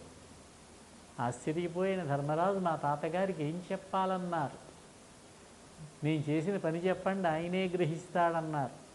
భీష్ముడి దగ్గరికి వెళ్ళి చెప్పారు. ఎలా ఉంటాడు రా అన్నాడు. నల్లగా ఉంటారు. అశీతి పంచకః, అశీతి పంచకః అంటే 580 400 సంవత్సరాలు ఉంటుంది వయస్సు. అంటే అంత బతికేవారు అన్నమాట ఆ కాలంలో. తెల్లటి జుట్టు, ఒక నల్ల వెంట్రుక ఒకటి లేదు. ఆయన ఇంకెవరో కాదురా, ద్రోణుడే మనను అనుగ్రహించడానికి వచ్చాడని పట్టు వస్త్రములు, ఫలములు, బంగారు నాణెములు తీసుకుని కృపాచార్యుడి ఇంటికి వెడితే అక్కడే ఉన్నాడు ఈయన. మీరు హాయిగా రండి, మా అబ్బాయిలకి ఉన్నత విద్య నేర్పండి, చక్కగా శిక్షణ ఇవ్వండి. ఈ రాజ్యంలో నేనెంతో మీరు అంతే, నా తర్వాత మీదే, హాయిగా ఉండవచ్చు, మీకే సౌకర్యం కావాలన్నా పొందవచ్చు అని అన్ని సౌకర్యాలు, భీష్ముడు కొన్నన్ని సౌకర్యాలు ద్రోణుడికి కల్పించాడు. సంతోషించాడు ద్రోణుడు, స్థిమితపడ్డాడు, విద్య నేర్పడం మొదలుపెట్టాడు. కురుకుమారులు 100 మంది, పాండుకుమారులు 5. వీళ్ళు కాక కర్ణుడు కూడా ఆయన దగ్గరే చదువుకున్నాడు, సూతపుత్రుడైనటువంటి రాధేయుడు. ఇదైన తర్వాత ఆ కాలంలో పెద్ద విశ్వవిద్యాలయం ఈ ద్రోణుని యొక్క విశ్వవిద్యాలయం. ఇప్పుడు చెబుతారు గురుగాం అంటారు, గురుగ్రామ్ అట దాని పేరు. ఇది ఎక్కడుంది? ఇంద్రప్రస్థం పక్కన ఉంది. ఇంద్రప్రస్థం అంటే ఢిల్లీ, ఢిల్లీకి దగ్గరలో ఉన్నది. కానీ అప్పటికి ఇంద్రప్రస్థం ఇంకా అరణ్యమే. వాళ్ళు ఉన్నది హస్తినాపురంలో, హస్తినాపురం పట్టణంలోనే ఈయన యొక్క విశ్వవిద్యాలయం అనిపిస్తూ ఉన్నది. అయితే అస్త్రశిక్షణకి, అస్త్ర ప్రయోగానికి మాత్రం మనం ఆంగ్ల భాషలో ప్రాక్టికల్ ట్రైనింగ్ అంటామే, అది ఎక్కడన్నారు? అది కూడా హస్తినాపుర సమీపంలోనే ద్రోణ్ ఆ పట్టణంలో. ఎందుకంటే ఈ అస్త్రాలను అక్కడ ప్రయోగిస్తే మంచుకొండల్లో, హిమవత్ పర్వతంలో, ఆ పట్టణం పేరు గుర్తు రావడం లేదు ఇప్పుడు, ప్రస్తుతం ప్రాముఖ్యం చెందినటువంటి పట్టణం ఏది? ఆ పట్టణంలో, అప్పటికి పట్టణం కాదు అది, అరణ్య ప్రాంతమే. ఆ హిమవత్ పర్వతంలో వేస్తే ఆగ్నేయాస్త్రం వంటి అస్త్రాలు ప్రయోగిస్తే వేడి, ఉష్ణోగ్రత పెరిగి మంచు కరుగుతుంది. మంచు కరిగితే వచ్చే నష్టం లేదు. గంగానదిలో నీరు పెరుగుతుంది, యమునా నదిలోను. మన వాళ్ళు ఇప్పుడు చేసేటటువంటి ప్రయోగాలు సముద్రం మీద ప్రయోగిస్తారు. మీరు గుర్తుందో లేదో, నా వయస్సు వాళ్ళు నాకంటే పెద్దవాళ్ళకి అనుభవమే. చిన్నప్పుడు ఒకేసారి కళ్ళకలక వ్యాధి వచ్చేసేది. అలాగే ఒక్కోసారి విరోచనాలు పట్టుకుంటే అలా అందరికీ వచ్చేసేవి. ఇవి అస్త్ర ప్రయోగం వల్ల, ఏదో అణుప్రయోగం చేశారు సముద్రంలో, దానివల్ల డాక్టర్ దగ్గరికి వెళ్ళని వాళ్ళు లేరు. ఉన్నటువంటి ఆసుపత్రులన్నీ నిండిపోతూ ఉండేవి. ఇప్పుడు కాస్త తగ్గిందనుకోండి, ఆ ఇబ్బంది లేదు. ఈ ద్రోణుడి దగ్గర ఆనాటి క్షత్రియులు, వీరుల్లో విద్య నేర్చుకోని వాళ్ళు లేరు. అంతా వచ్చి ద్రోణుడు కాళ్ళు పట్టిన వాళ్ళే, విద్య నేర్చుకున్న వాళ్ళే. ద్రోణుడి చేత అవమానించబడినటువంటి ద్రుపదుడు ద్రోణుణ్ణి వధించేటటువంటి కుమారుడు కావాలని యజ్ఞం చేస్తే దృష్టద్యుమ్నుడు పుట్టాడు. ఆ దృష్టద్యుమ్నుడు ఎక్కడికి వెళ్ళాలి? విద్య నేర్చుకుందికి మళ్ళీ ద్రోణుడి దగ్గరికే వచ్చాడు. డెహ్రాడూన్ అండి, ఇందాక చెప్పినటువంటి డేరా ద్రోణ్. ఆ డేరా ద్రోణ్ కాస్త మన వాళ్ళు మార్చి డేరాడూన్ అన్నారు ఇప్పుడు. అక్కడ అస్త్ర ప్రయోగం. ఇక ద్రోణాచార్యుల వారి దగ్గరకు వచ్చాడు దృష్టద్యుమ్నుడు. వస్తే ఆలోచించాడు ద్రోణుడు, గురువుగారు మీ దగ్గర విద్య నేర్చుకుంటానన్నాడు. వీడు నన్ను చంపడానికి పుట్టినవాడు వీడు. ఒకవేళ నేను నేర్పకపోయినా ఎవరి దగ్గరైనా నేర్చుకుంటాడు. నన్ను ఏదోలా చంపుతాడు. విధి రాసిపెట్టి ఉంటే ఇతడి చేతిలో నాకు మరణం ఉంటే తప్పదు, మరణించవలసింది. చెడ్డ పేరు నాకెందుకని నేర్పుతాను, తప్పకుండా రా అన్నాడు. విద్యాభ్యాసం జరుగుతూ ఉన్నది వివిధ దశలలో. ఇంతలో ఒక అబ్బాయి ఇచ్చాడు, ఎరుకల కుర్రవాడు. ఆ ఆటవికులు ఉంటారే అడవిలో, హిరణ్యధనువు అని అతని కుమారుడు. ఆ అబ్బాయి పేరు ఏకలవ్యుడు. ఆ అబ్బాయి వచ్చి, గురువుగారు నేను మీ శిష్యుడిగా చేరతాను, మీ విద్య నేర్పండి అన్నాడు. ఓసారి చూశాడు ఈయన, ఇది చాలా కొంచెం క్లిష్టమైనటువంటి అంశం, నీకు విద్య నేర్పని వెళ్ళిపో బాబు అన్నాడు. వెళ్ళిపోయాడు ఆ అబ్బాయి. ద్రోణుడు బొమ్మ పెట్టుకుని అత్యంత గురుభక్తితో రాత్రింపవళ్ళు సాధన చేసి మహానైపుణ్యాన్ని సంపాదించాడు ఏకలవ్యుడు. అతని బొటనవేలు దక్షిణ అడిగి తీసుకున్నాడు ఈయన. ఎంత తప్పండి, తాను విద్య నేర్పకపోగా. ఇదంతా బ్రాహ్మణాహంకారం, జాత్యహంకారం. ఇంకా 4-5 మాటలు కలపచ్చు మనం. ఎంత తప్పు చేశాడు ద్రోణుడు అని మన వాళ్ళు అంటారు. కొంచెం ఇలాంటి క్లిష్టమైనటువంటి అంశాన్ని కొంచెం జాగ్రత్తగా పరిశీలించాలి. ధర్మ సందేహాలు అంటారు వీటిని.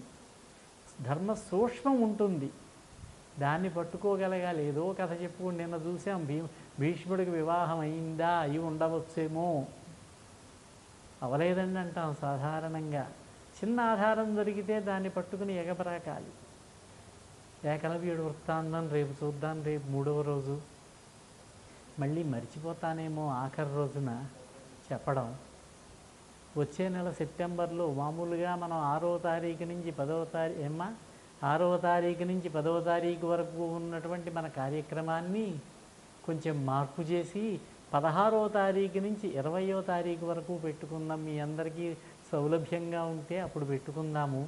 ఎందుచేతనంటే ఈ 6వ తారీఖు ప్రాంతంలో వచ్చే నెలలో ఇక్కడ విశేషమైనటువంటి పూజలు ఉత్సవాలు ఉన్నాయి ఈ మందిరంలో. అందరూ హాజరు కండి. వేరే ప్రదేశం. అందుచేత నా కార్యక్రమం మాత్రం నేను మాత్రం మర్చిపోకుండా 16వ తేదీ నుంచి 20వ తేదీ వరకు వచ్చి సభాపర్వం చెబుతాను. చాలా పట్టైనటువంటి పర్వం. మళ్ళీ ఆఖరి రోజు మళ్ళీ మీకు గుర్తు చేస్తాను, నాకు గుర్తుంటే. రేపు సాయంత్రం కలుద్దాం. స్వస్తి. స్వస్తి ప్రజాభ్యః పరిపాలయంతాం న్యాయేన మార్గేణ మహిం మహిషాః. గోబ్రాహ్మణేభ్యः శుభమస్తు నిత్యం. లోకాः సమస్తాः సుఖినో భవంతు. స్వస్తి. పునర్దర్శనం.